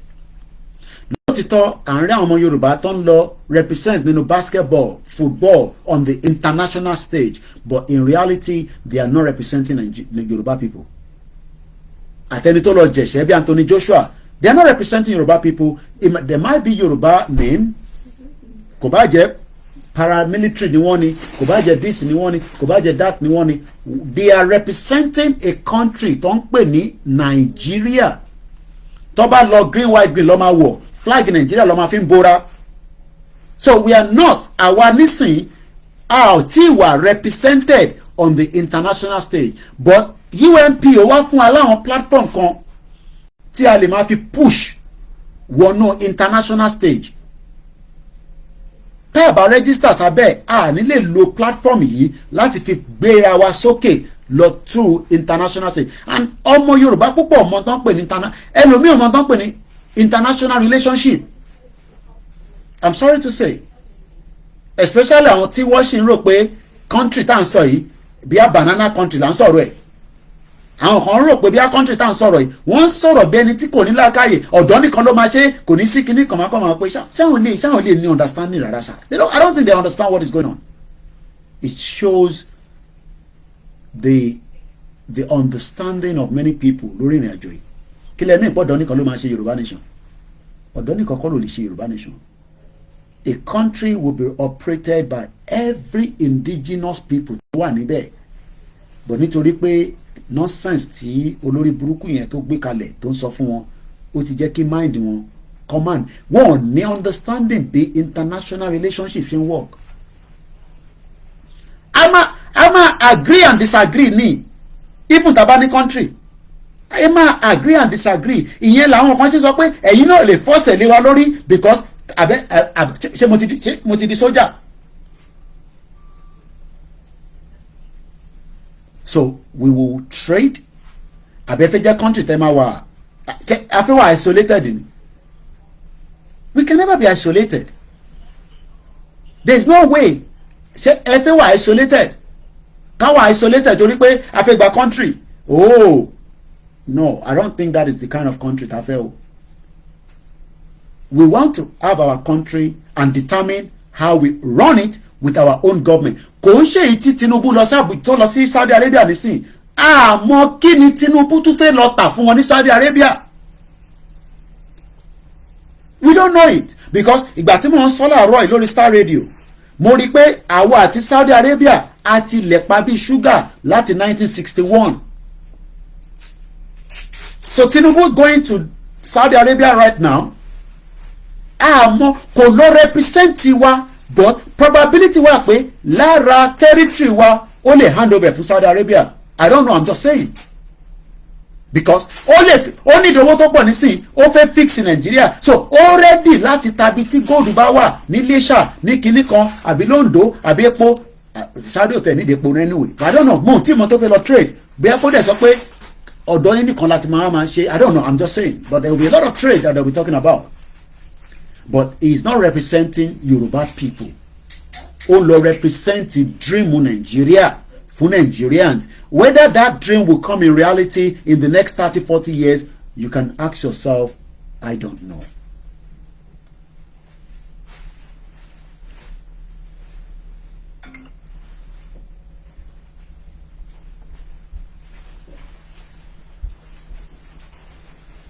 UNPO is a unique presence in the international arena. In that, it is built and primarily funded by its members.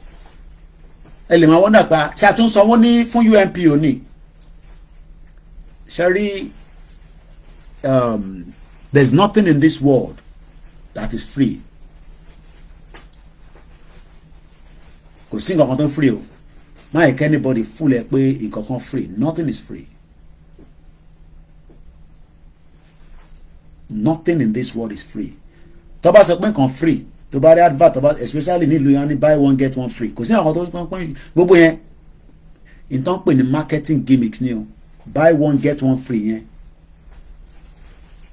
But in reality, when you pay for certain services, you are also expected to get returns on those services. It cost me about £22 to be a member of the NUJ. Barely. That £22 in the Naira format, lẹ́nu kátà mo lọ sí 1,000 Naira. Mo mọ̀ pé is 1,000 to bọ̀ mo kàn fẹ́ mo lọ síbẹ̀ kó lè jẹ́. That means 20,000 Naira ni wọ́n gbà lọ́wọ́ mi ní every month to be a member of the NUJ. 20,000 Naira or ká ti sọ pé 25,000 tí bá yọ àwọn kéékèèké tó wà lórí ẹ̀ 200 or 300. I don't know what the exchange rate today is. So èmi fúnra ara mi mò ń san 25,000 Naira. But èmi lèmi mọ tí mò ń sanwó yẹn fún. So just to buttress on that. This gives it a strong connection to those suffering in the consequences of the exclusion that the organization seeks to address. And it seems that the UNPO is able to address issues that often remain hidden because UNPO has the freedom to raise issues that others cannot due to political or funding constraints. Ṣé mọ̀ pé àwọn politicians were àwọn politicians were ẹ jẹ́ ká lọ fún this short interlude mọ́ bọ̀.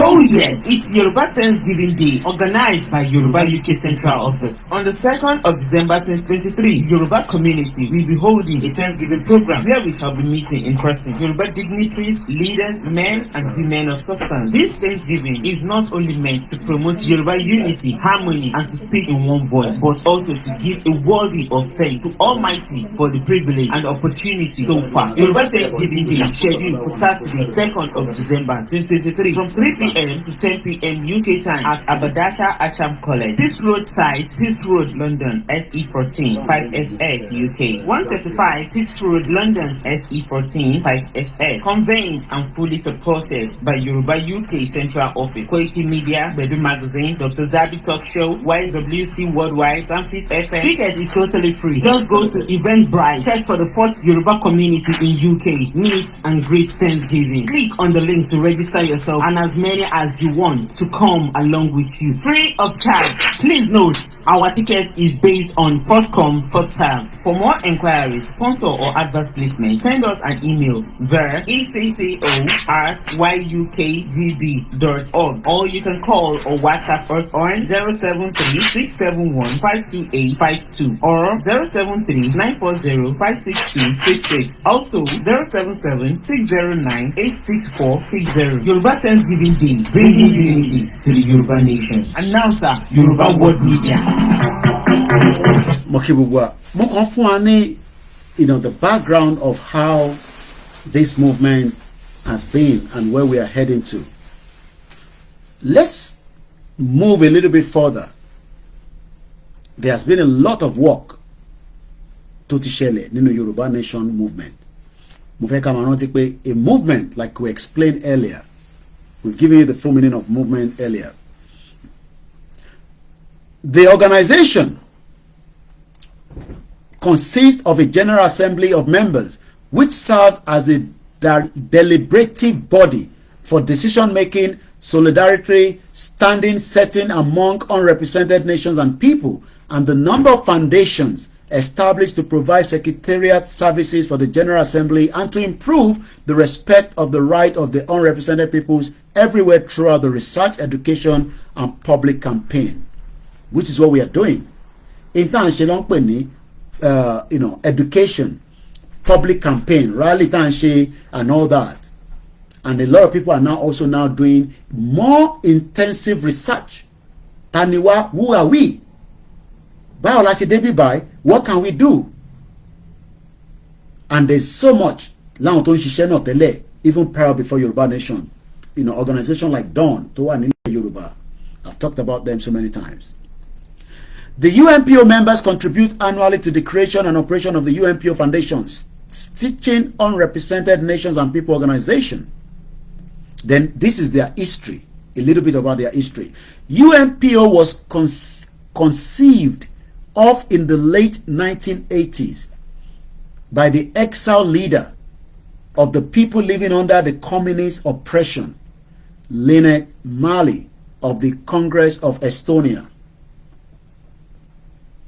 Erikin Alepekting of the Ugu people, and Lodi Gaira of Tibet, together with Michael Van Prague, the international law advisor. So àwọn kan ló dá sílẹ̀ ní 1980. So can you imagine ẹgbẹ́ yẹn láti 1980 ó sì dúró débi pé àwa náà láǹfààní àti jẹ níbẹ̀ táwa náà bá ń push báyìí.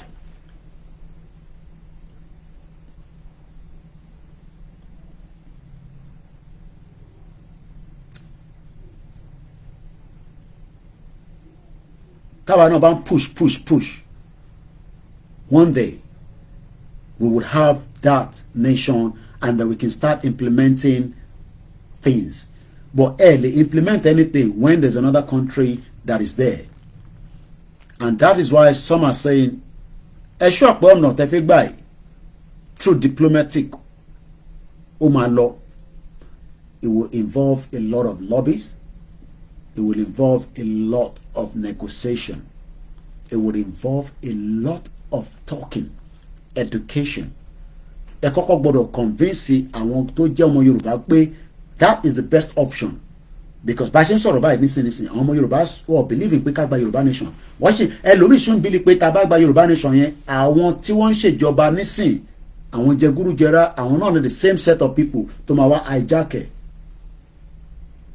It's because understanding yẹn ó kù díẹ̀ kò yé wọn. We having a country means that you are going to start afresh. There will be kò ní sí nǹkan tó ń jẹ́ wọn ní gbé APC àti PDP wá sínú Yorùbá nation as a political party. A máa set up INEC tiwa, a máa set up this tiwa, a máa set up that tiwa, a máa ní police tiwa, a máa ní navy tiwa, a máa ní custom tiwa. Gbogbo eléyìí might be like ṣẹlẹ̀ ṣá, but yes it can, because the country tá a sọ pé a fẹ́ is a right, and that right will be respected. I'm going to take us to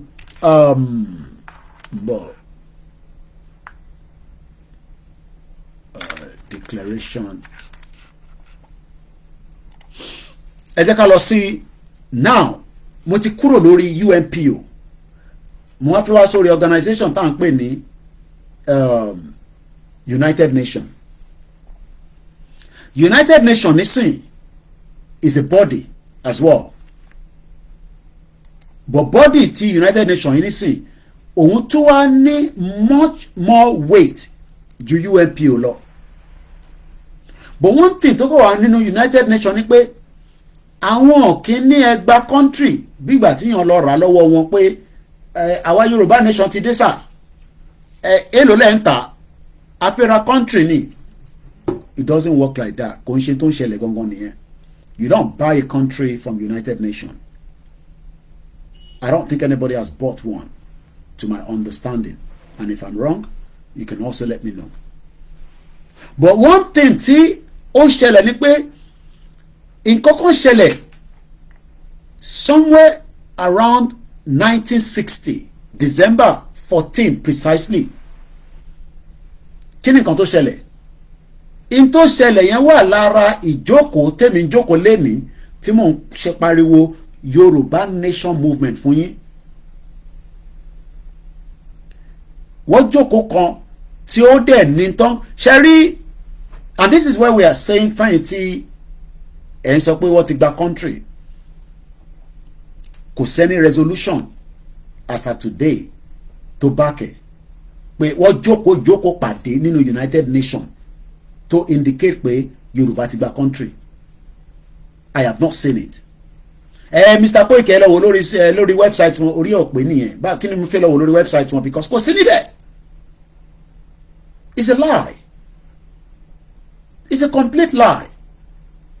A ti wà níbi tíbi pé even 40 years ago bọ́bọ́ sọ̀rọ̀ nǹkan bẹ́ẹ̀ yẹn gan sẹ́ a sì rí èèyàn kan nínú abúlé tó máa sọ pé ẹ ṣú ọ̀ṣá wọ́n wá jẹ́ ní 21st century èèyàn kan wá sọ pé a ti gba country a dẹ̀ ti gbà náà nìyẹn kò dẹ̀ sí nǹkan tẹ́ máa ṣe sí mọ́ irú àwọn èèyàn bẹ́ẹ̀ yẹn arò ló yẹ ká kó wọn lọ.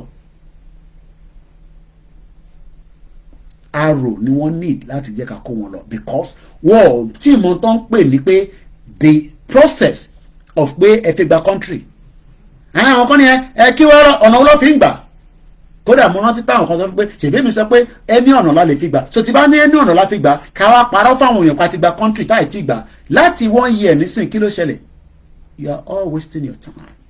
I'm not even going to mention their names but àwọn ọlọ́pọlọ tí mo bá sọ̀rọ̀ what you understand kan tí mo sọ these are non-entity people púpọ̀ nu yẹn any mental problem that needs to be resolved because tí mo tán pè ní international relationship àti international policy UN ò kí ń fúnyàn ní country wọ́ọ̀dẹ̀ ń tàbí gúgúrú àtẹ̀pà ẹ̀yin lẹ máa push movement yín débì kan UN máa wá dá sí nítorí pé UN máa dá sí nítorí pé ní 1960 ní December 14 ìjókòó kan wáyé ìjókòó yẹn tó wáyé yẹn àwọn ìlú kan absentee ni wọ́n àwọn wà lára àwọn ìlú tí wọ́n ń jẹ yírun lójoojúmọ́ báyìí nísìn ní Nàìjíríà màá dárúkọ àwọn ìlú yẹn there are about more than 14 countries that were absent nígbà tó ń jókòó orú jókòó báyìí ìjókòó tó ṣe pàtàkì débi pé tó bá sọ fún wa pé ní 1960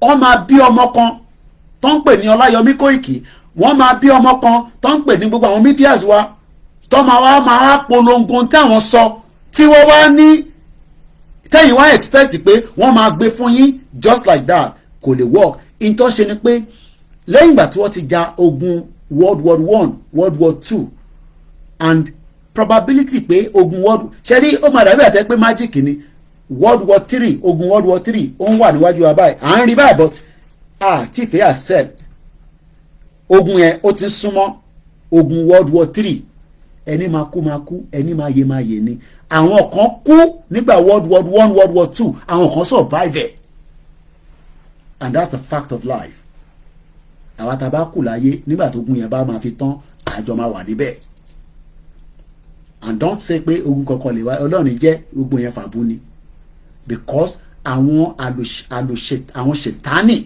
tó ń push ọ̀rọ̀ ogun yẹn nítorí pé wọ́n need ogun láti tún fi create another territory wọ́n máa ń fi ogun fi fọ́ territory ni ẹ jẹ́ kógun bẹ̀rẹ̀ nísìn nígbà tó bá ju bọ́ǹbù sí UK tó ju bọ́ǹbù sí Russia tó ju sí America wọ́n máa split the territory the world becomes divided again and another superpower tún fẹ́ dìde that is what is playing out right now.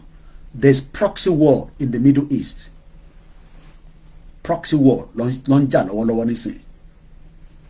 And it could be bloody and there will be loss of lives. Billions of people máa kú ni o. But some people will survive. Now, let's go back to the General Assembly Resolution 1514. You want to Google it. December 14.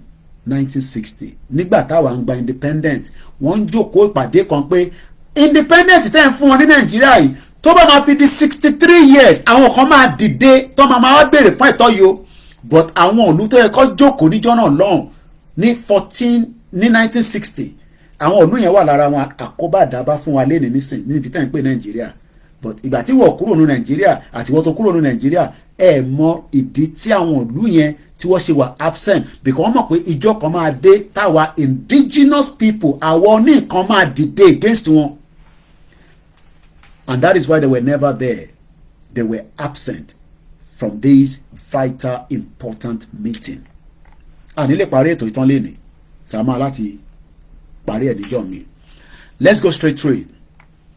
The General Assembly, mindful of the determination proclaimed by the peoples of the world in the Charter of the United Nations to reaffirm faith in fundamental human rights, in the dignity and worthy of the human person, in the equal right of men and women and of nations large and small. You know, Yoruba kere ni, ó tóbi ni. It is our equal right to promote social progress, better standard of life in a larger freedom.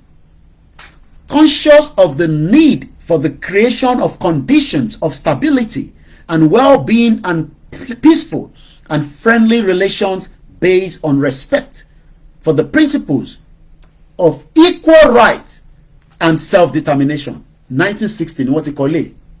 So pé èmi ń jáde nísìnyí mò ń sọ̀rọ̀ ara tí UN kọ síta ní 1960 lélẹ̀ pé mo ní equal right láti sọ pé ìlú tí mo ní mo wà yẹn mo ní mo fẹ́ ṣe Nàìjíríà mọ́, ẹ bá mi wá Yorùbá nation passport jáde ká máa fi travel káàkiri, ẹ bá wa bẹ̀rẹ̀ Yorùbá nation government. Kò ń ṣàwọn lórí burúkú bombasted là ń sọ̀rọ̀ pé ká ṣe ká dẹ̀ put it to test. Ẹ̀wọ̀n kó tó bá tẹ̀lé pé báwọn ṣe wọ́n kọ́ hijack gbogbo institution yẹn àní wọ́n wá náà wọ́n ṣe àwọn declare ẹ wá ń súnkẹrẹ látọdún kan ẹ lọ sókè ẹ lọ sí ìsàlẹ̀, and some of you are still believing that nonsense. Ẹ ní láti lọ sí home ká máa tọ́jú yín because ẹ ti ní mental problem. Because you all are not being honest with yourself. Fẹ́yìn tẹ́ ń believe in that garbage talk tó ń sọ níbẹ̀. Now let's come back here. Conscious of the need for the creation of conditions and stability and the well-being and peaceful and friendly relation based on respect for the principles of equal right and self-determination of all peoples and of universal respect for and observance of human rights and fundamental freedoms for all without distinction as to race, sex, language, or religion. Recognizing the passionate yearning, Koiki ń pariwo lójoojúmọ́, Yorùbá World Media ń pariwo lójoojúmọ́, Yorùbá Home Base ń pariwo lójoojúmọ́, Bàbá Akíntóyè ń pariwo, Ìgbòho ń pariwo, YSDM ń pariwo, Global Direct ń pariwo, Central Office ń pariwo, YOV ń pariwo. We are yearning. Tó bá sọ pé yearning, YEARNING, kí ni meaning ẹ̀? Kí là ń ṣe lójoojúmọ́? What are we doing every day? What is the full meaning of yearning? Yearning. Yearning. Feeling of intense longing for something. Tó bá ń jẹran, tó bá careful, wàá fẹ́ gé rẹ̀ jẹ torí ẹran yẹn ti fẹ́ tán bó o fẹ́ jẹ́ kó tán, gògògóńgò ló ń fà wá sísàlẹ̀.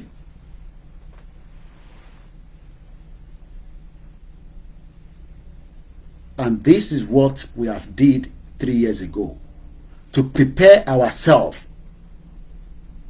so that ká lè ṣe kíni, ká lè fi tẹ̀síwájú. But unfortunately, after almost 2.5 years in the Yoruba Nation movement, àtúwárí àwọn tí wọ́n dé láàrin méjì, àwọn tó dé láàrin méjì tó ṣe kíni, tó tún wá púùlù ọ̀rọ̀ Yoruba Nation yẹn, wọ́n tún wá pull it down. Wọ́n tún wá pull it down because wọ́n mọ̀ pé our yearning, tá à ń pariwo lójoojúmọ́ yẹn, our yearning, feeling of intense longing for something. What are we longing for? We want Yoruba Nation. Kí là ń jáde lójoojúmọ́ fún? We want Yoruba Nation. Involving or expressing yearning. What is the meaning of yearning? A strong feeling or wishing for something. What do we wish? A fẹ́ gba country wa, a fẹ́ dá dúró gẹ́gẹ́ bí orílẹ̀-èdè kan. Yearning. Especially something that you cannot have or get easily. Did you hear that? Yearning. Something tí ó ṣeéṣe kẹ́ má rí gbà because kò ní easy. Yearning. Something that you cannot into likely pé lè má rí gbà. Something you cannot have or get easily. Ṣáwa wá fẹ́ àbá fẹ́, we want it but we don't think of the pain that we will have to do to be able to get it. And that is the reason why we are saying we must do everything possibly best to make sure that this movement must continue, no matter how painful. Because the yearning tí wọ́n sì sínú United Nations yẹn, wọ́n mọ̀ pé ẹ lè máa pariwo pé fẹ́, but probability pé ẹ̀ nírí gbà ó máa wáyé. Àwa la máa wá sọ fún wọn pé whether they like it or not, a máa gbà o. Ọ̀nà tá fẹ́ fi gbà, I leave that to every one of us to think about it. Because nobody wants you to be free. Recognizing the passionate, our passion, mo like bobo ìṣàbò ṣe máa ń sọ̀rọ̀ akíkanjú nìkan kan.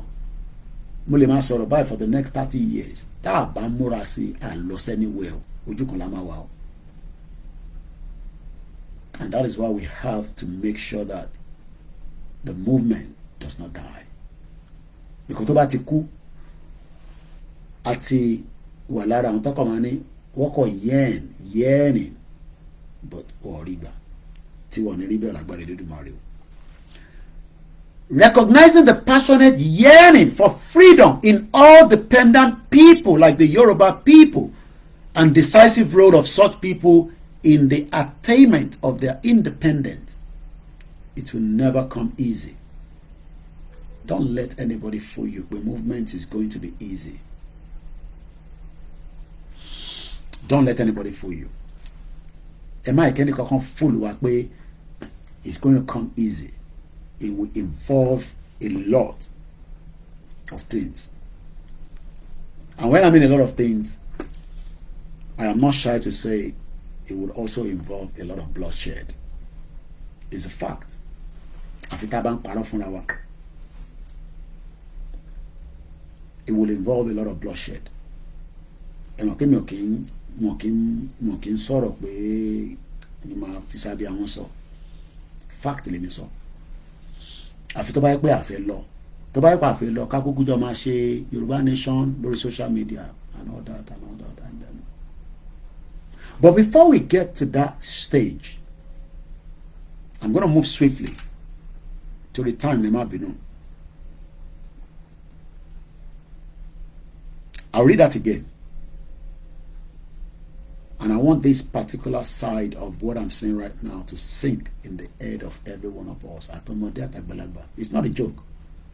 I'm going to be a joke in it. We have nation now. It's going to involve a lot of bloodshed. Ẹ̀jẹ̀ máa ta sílẹ̀ o, kò sọ́gbọ́n ẹ̀. Bó ṣe máa ta sílẹ̀ lèmi ò mọ̀, but ẹ̀jẹ̀ máa ta sílẹ̀ o.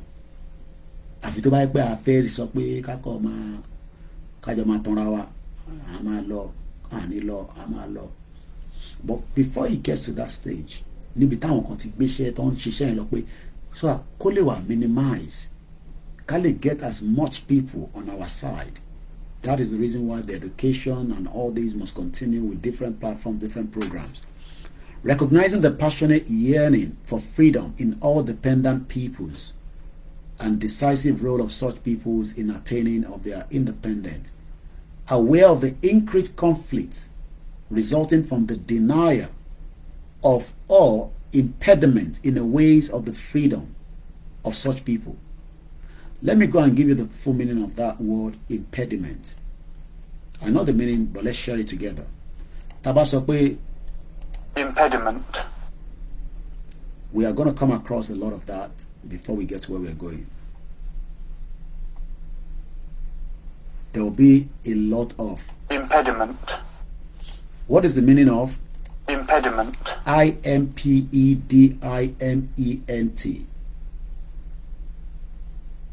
The meaning of impediment, is hindrances or itole yewaju obstruction in doing something. Let me give you an example. Mọ́tò mi lélẹ̀,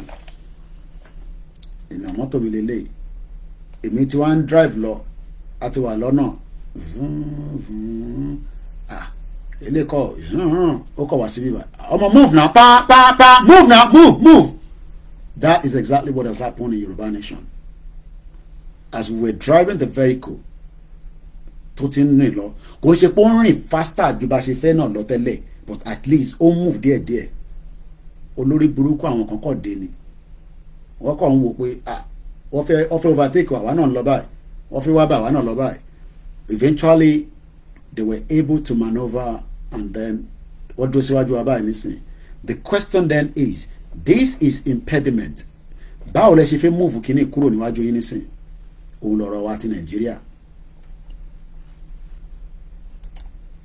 Aware of increasing conflict.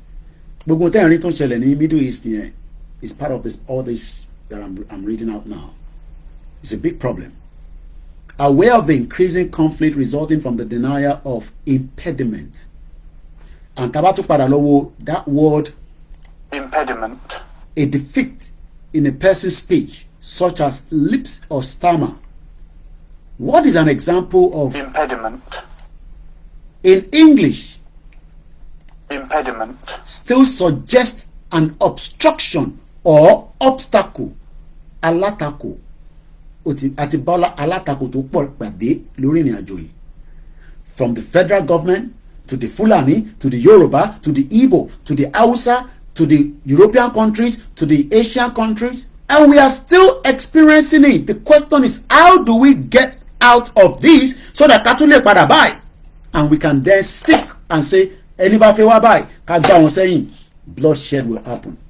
Kò sọgbọ́n ẹ̀. Àfi tẹ́ bá ń parọ́ fúnra yín. In English, impediment still suggests an obstruction or obstacle along a path. For example, a lack of adequate roads and bridges would be called an impediment to economy. Ṣé gbọ́dọ̀ tó sọ ní bíbá ó relate mọ́lẹ̀ Yorùbá. Káwa wá invest nínú àgbẹ̀ ṣì máa jẹ́ nọ́nà torí pé investment yẹn kẹ́tó kóṣù yẹn dé London á ti rà. So ìtẹ̀ bá ń ṣe nìkan àgbẹ̀ ẹ máa ṣe fún ẹ fẹ́ jẹ́ ní nísìn for now. Ẹ máa stock, ẹ máa tọ́jú nǹkan, ẹ máa ṣe àgbẹ̀ etílé bí ìyàwó Janet Fashakin ṣe ní kẹ́ máa ṣe. Èèyàn kan fún 10,000 ó wá ná gbogbo ẹ̀ ó lọ ra àgbàdo kó rọra gbin àgbàdo méjì mẹ́ta kó lè wù kó lè má tún lọ máa ra àgbàdo mọ́ kó lè má ṣògì nínú ẹ̀ because ó ṣe ń dúró pé 10,000 yẹn máa wá at some stage ó lè má lọ wá. It is time pé ká lọ máa ṣe èkó etílé. Forget about pé yẹn kankan fẹ́ export nǹkan àwọn kan sì ń ṣe o but fún àwa nísìn ìta fẹ́ jẹ ní ká lọ máa wá ká máa ṣe nísìn because ní títì tẹ́ fẹ́ fi gbé the large container tó máa wá sí òkè tí bá ní mo fẹ́ rán container wá sójú Ẹlẹ́gbà sí anywhere nílẹ̀ Yorùbá nísìn kẹ́ lọ bá mi move tomato àbí kankan ṣé mọ̀ pé probability pé container yẹn ò ní lè débẹ̀ because of lack of adequate roads and bridge would be called an impediment to economic development. That has been the problem in Nigeria for the last how many years? Kò lọ síwájú, kò lọ sẹ́yìn, ó ti get stuck. And many of you are praying when they've not fixed the road. So we're going to move swiftly because of the time constraint. I might come back and I might not. I don't know. And I'll come and complete this. Impediment in a way of freedom of such peoples which constitute a serious threat to the world peace. Tẹ́ ẹ bá fún Biafra ní àyè kó lọ kò ní sísinmi nínú Nàìjíríà. It's as simple as that. Tẹ́ ẹ bá fún Yorùbá ní àyè kó lọ àwa sì lè wà pẹ̀lú àwọn Fúlàní torí pé a fẹ́ wàhálà ọmọlúàbí ni wá. But àwọn ò ní gbà, so there will not be peace on the land. And I don't want us to take it as torí pé ọmọ Yorùbá ló wà níbẹ̀. It's just that is what they want. Kọ́mọ Yorùbá yẹn fún wọn láyè kó máa lọ. but kọ́mọ Yorùbá yẹn bá ní no òun ò ní jẹ́ kó lọ pé òun insist pé kí gbogbo àjọ wà nínú the same Nigeria kò ní sí peace kò dẹ̀ kúkú sí peace lágbàáyé tẹ́lẹ̀ anyway. Considering the importance of the United Nations in assisting movement for independence in trust and non-self-governed territories, in assisting wọn náà máa fún yín nílùú United Nations ò kí ń fún yàn ní country wọ́n kàn sọ pé in assisting àwọn lè assist yín ẹ̀yẹn gbé ọ̀rọ̀ wá kájọ jẹ owó kájọ yé but ó bá dáhùn stage kan United Nations will fast track the problem. Ọ̀nà wo ló máa dé ọ̀nà tó wà lórí M1 tá bá dé orí M1 United Nations will start having meetings and those meetings will facilitate the breakup of Nigeria within 6 months. Within 6 months. But àwa náà kọ́kọ́ gbọ́dọ̀ lọ prepare mind wa ẹ má bínú pé mo fi dárúkọ anybody because it's a very serious program I'm doing and I don't want to be interrupted with any names calling this afternoon. Yàtọ̀ sáwọn olóyè tí mo ti kí síwájú. Don't wait for United Nations. We will create what we prepare that when United Nations bá sọ pé ó ti tó ká ẹ máa jọ lọ àwọn náà kọ́ bẹ̀rẹ̀ ìjọba tá à ń lọ ni. Nobody is gonna let you go. America ò ní jẹ́ kẹ́ pín o fact lẹ gbọ́ lẹ́nu mi America is the one sponsoring United Nations àwọn ló ń pump owó sí United Nations maybe ò tí mọ̀ America government ló ní revenue tó pọ̀ jù tó fi ń run operation United Nations and United Nations is just an NGO oríṣiríṣi èèyàn ló lynch mọ́ wọn lára mo sọ pé 61 ní NGO tó ṣe register láti Nàìjíríà nìkan tó ń gba oríṣiríṣi owó àwọn máa ṣomi àwọn máa ẹni tó ní tetanus ẹni tí tó lè yàgbẹ́ ẹni tó lè tọ̀ ẹni tó wọ́n mọ bó ṣe ń gba funding yẹn. And United Nations as a stand will be divided tí Nigeria bá di kó dé gbàsgbòs. You know why? This is the best time in the history of the world. China agree pẹ̀lú United Nations. Russia agree pẹ̀lú wọn. Àwọn jọ ń lo agbára sínú agbára nínú United Nations tó ń pè ní veto power. So tí kankan bá ṣe tí Nigeria bá lana táwọn ọmọ Igbo bá dá wàhálà sílẹ̀ kò sí nǹkan tí America lè ṣe sí because Russia máa back wọn China máa back wọn wọn á ní kó pín Nigeria but àwa tí a náà lọ àwa ní kájọ wà nínú ẹ̀ ṣé yẹn la fẹ́? I'm sure we don't want that. So ìgbésẹ̀ tẹ́lẹ̀ ní táwọn ọmọ Igbo ń gbé yẹn wọ́n ti prepare mind wọn pé tí kò bá ṣe lọ ní peace ogun ló máa dì ẹ̀dẹ́ máa sọ fún wa pé ìbẹ̀rẹ̀ ogun lámọ̀ gbogbo yẹn story for the god nìyẹn ogun lọ rẹpẹtẹ báyìí nísìnyí ojoojúmọ́ wọn mo kàn fẹ́ máa sọ̀rọ̀ nǹkan tó ń lọ ní Middle East ni because I just want to stay away.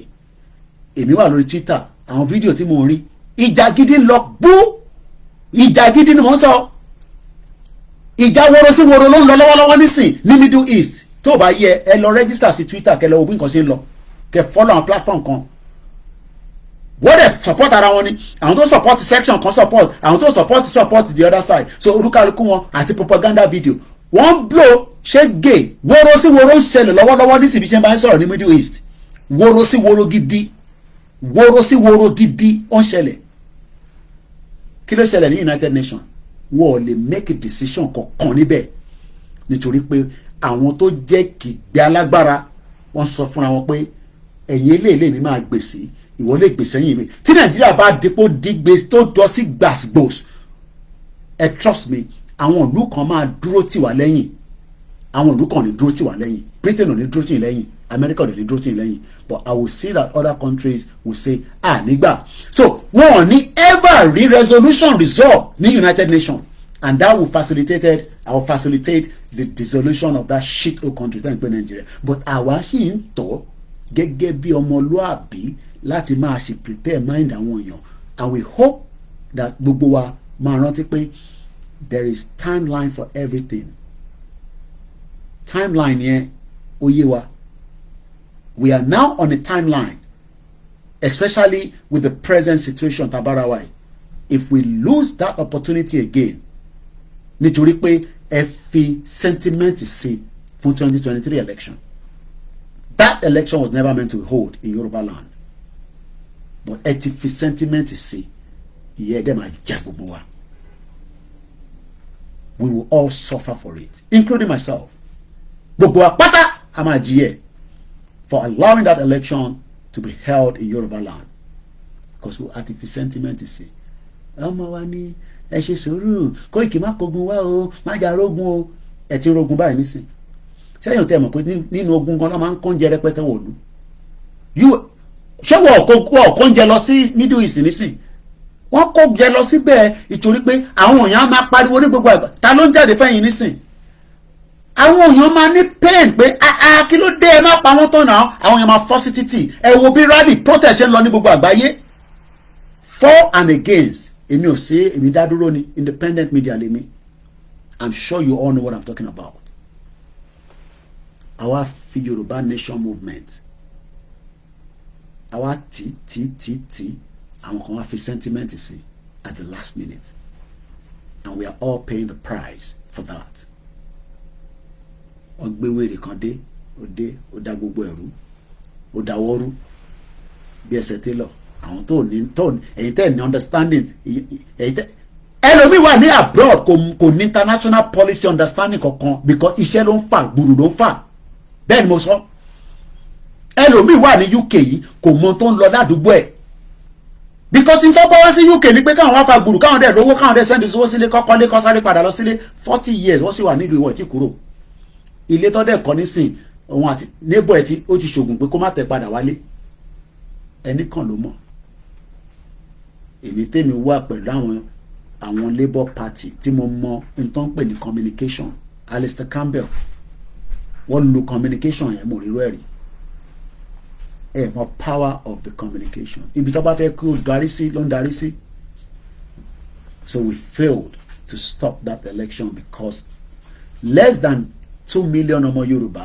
wọ́n dìbò fún Tinubu ẹ wá ń complain pé bí ń pa yín ò ní dá fún gbogbo yín bí máa pa yín kò ní ẹ bá kúkú jẹ́ ká stop ẹ̀ ká da gbogbo ẹ̀rú kọ́ lè bá kóúnjẹ wọlé kọ́ lè máa pín ráìsì fún wa ká lọ ó kúkú bẹ́tà kọ́ máa sóúnjẹ fún wa kí UN máa sóúnjẹ fún gbogbo wa ká wà lábẹ́ camp kémi náà wà níbẹ̀ dan pé ká wà ní Nàìjíríà nísìnyí wá ń complain okay àwa jọ ń complain we will complain so a máa gbé tó ìwá sílẹ̀ this is all the part 1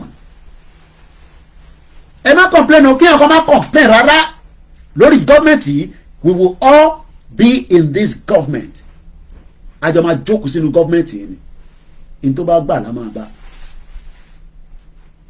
wọ́n ní 500 sífà mo ń bá bíṣọ́ọ̀pù sọ̀rọ̀ láàárọ̀ yìí is to 1,000 naira 500 sífà á pín ní 1,000 naira owó yẹn ti wá bàjẹ́ ju bó ṣe yẹ lọ so ṣé yóò mọ̀ pé tẹ́bí bá ń pààyàn tíyà bá ń jẹ yín UN máa make sure pé wọ́n kó oúnjẹ wọlé ṣé èèyàn kúkú wá bẹ́tà ju kẹwàá nù Nàìjíríà lọ báyìí nísìn èèyàn kan tẹ̀tún ní is 497 safer now ẹ ṣe gan ni that is the problem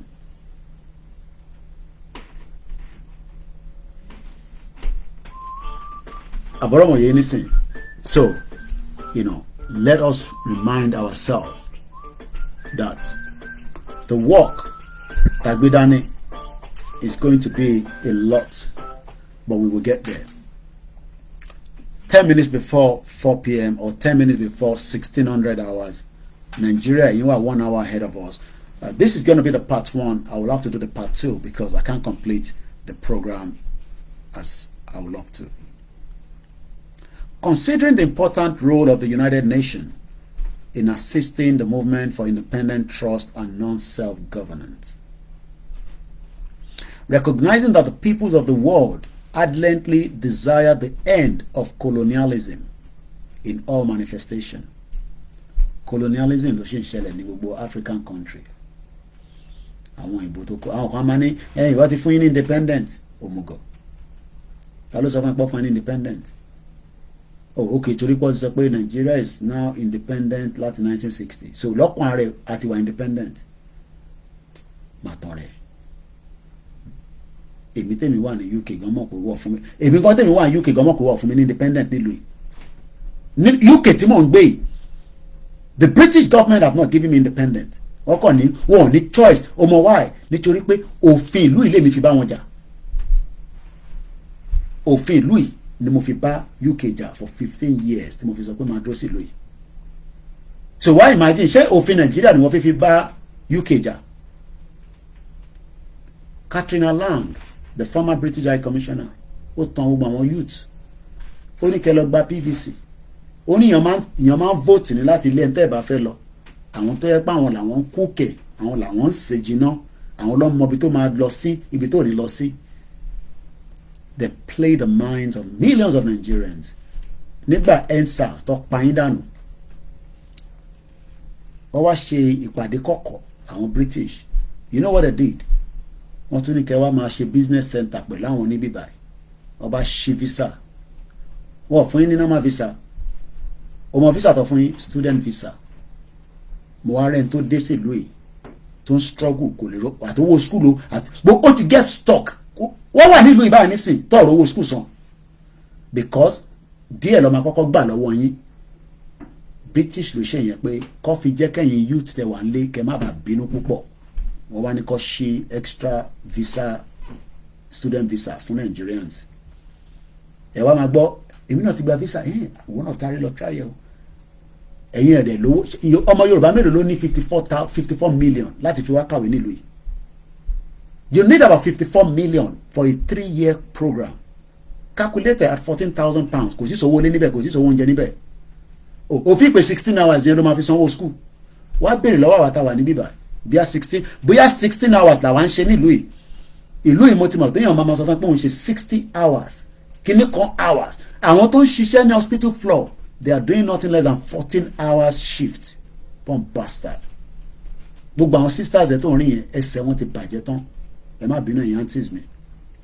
Wọ́n ti dúró lórí floor. Ẹsẹ̀ yẹn ti lọ 14 hours shift lẹ́lòmíì ṣe. Security 12 hours shift 7 to 7. 7 láàárọ̀ títí di 7 alẹ́. Lóru tí mo ń bọ̀ lánàá mo wọnú store kan mo fi dárúkọ store tí mo wọ̀. Mo wọ ẹsẹ̀ bàbá yẹn bá àwa dúdú yẹn náà dẹ̀ la ń ṣiṣẹ́ yẹn tó pọ̀ jù. Congo, Nigeria, Ghana. Àwọn Ghana àwọn yẹn tẹ̀ máa ń clean káàkiri tí wọ́n ní. Àwọn yẹn wọ́n clean ju kí ló dára ẹ̀ lọ. It's a job.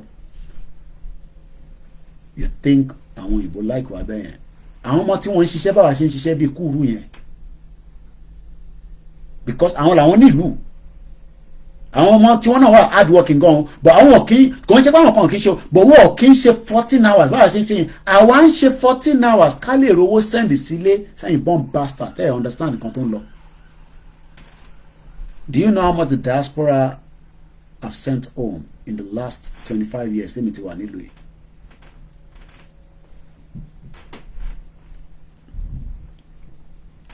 Convinced that the continued existence of colonialism prevent development of international economic cooperation, impeded the social, cultural, and economic development of dependent people, militate against the United Nations ideal of universal peace, affirming that peoples, for their own ends, freely dispose of their natural wealth and resources without prejudice to any obligations arising out of international economic cooperation, based upon the principle of mutual benefit and international law, believing that the process of liberation, which is what we are doing right now, intergbedaninism is the process of liberation. A fẹ́ liberate ara wa kúrò nínú system tó ń pè ní Nigeria but àwa la ní territory.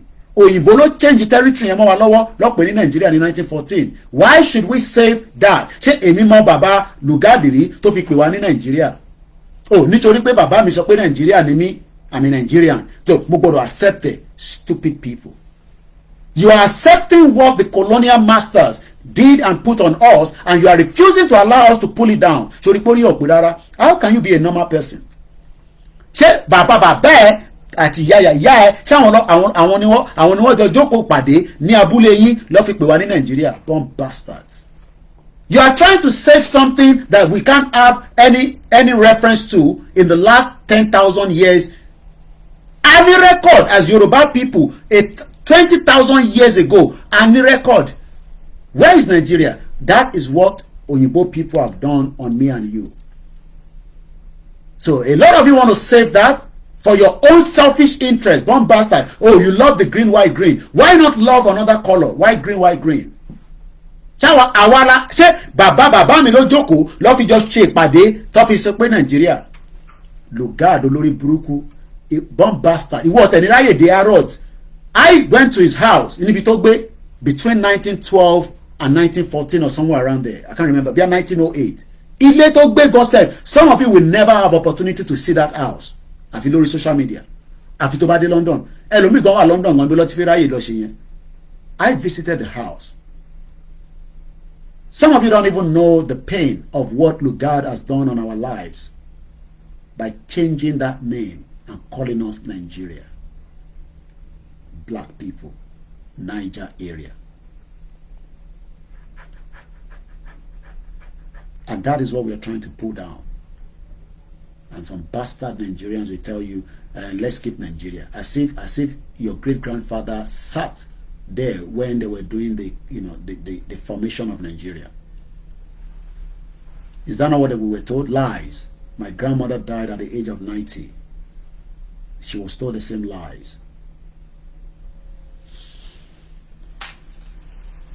Believing that the process of liberation is irresistible and irreversible, and that in order, listen to this, in order to avoid serious crisis, there will be crisis in Nigeria. It's just I don't know when, how.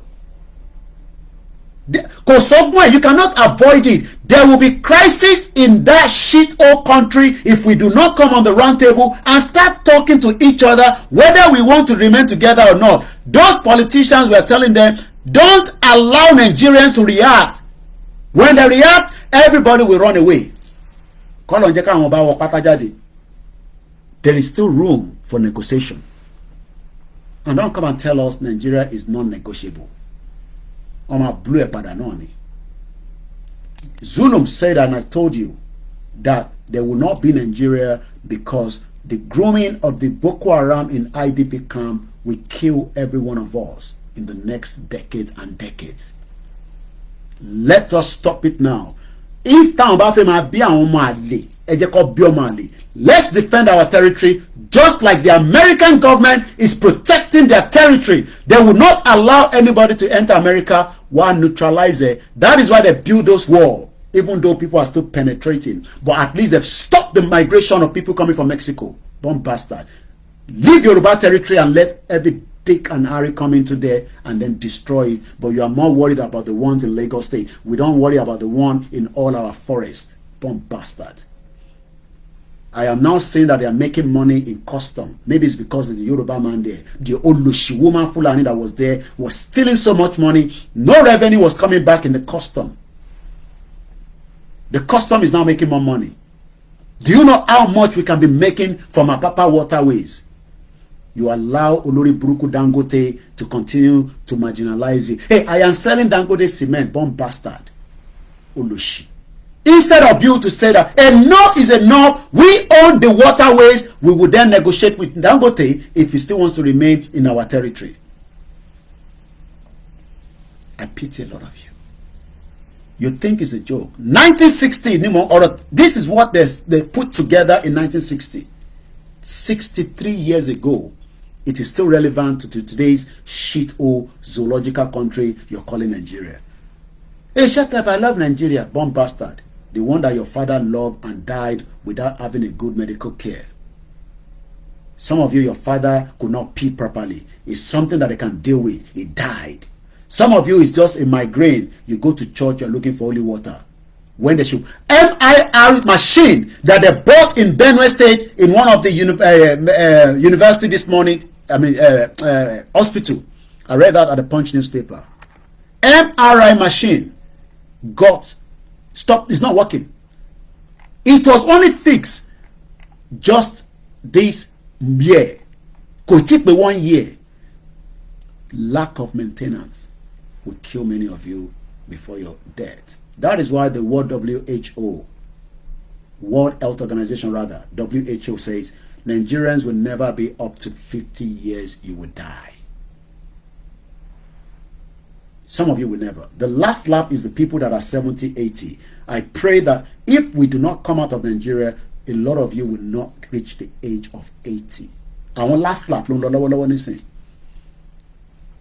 grandmom died at 90. Many of you will not survive 90. Continue to say with a joke. No problem. you would all feel the pinch of that shithole country.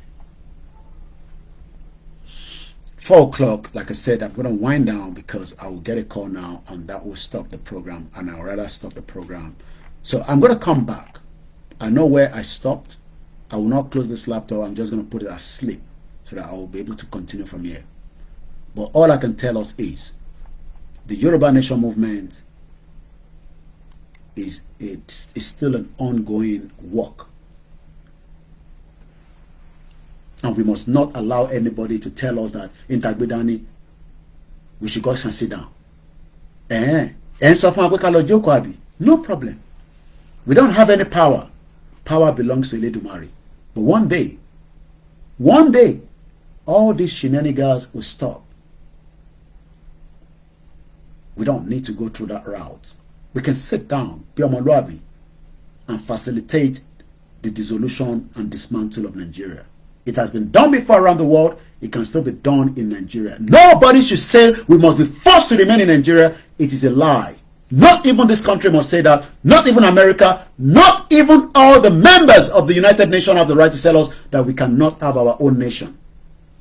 It is a right that has been given to some people before, and we will also have that same right. Let's share Dumari. My name is Olamide Koiki. Have a very good evening and enjoy the rest of the day. Like I said, this is just a part 1. Don't miss the part 2 of this program. Mokebubu Alenkonsi. Have a very good day. My name again is Olamide Koiki. And I'll be back whenever I'm back. Sorry I can't mention all the names, but appreciation to every single one of you. Bye for now.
Thank you so much.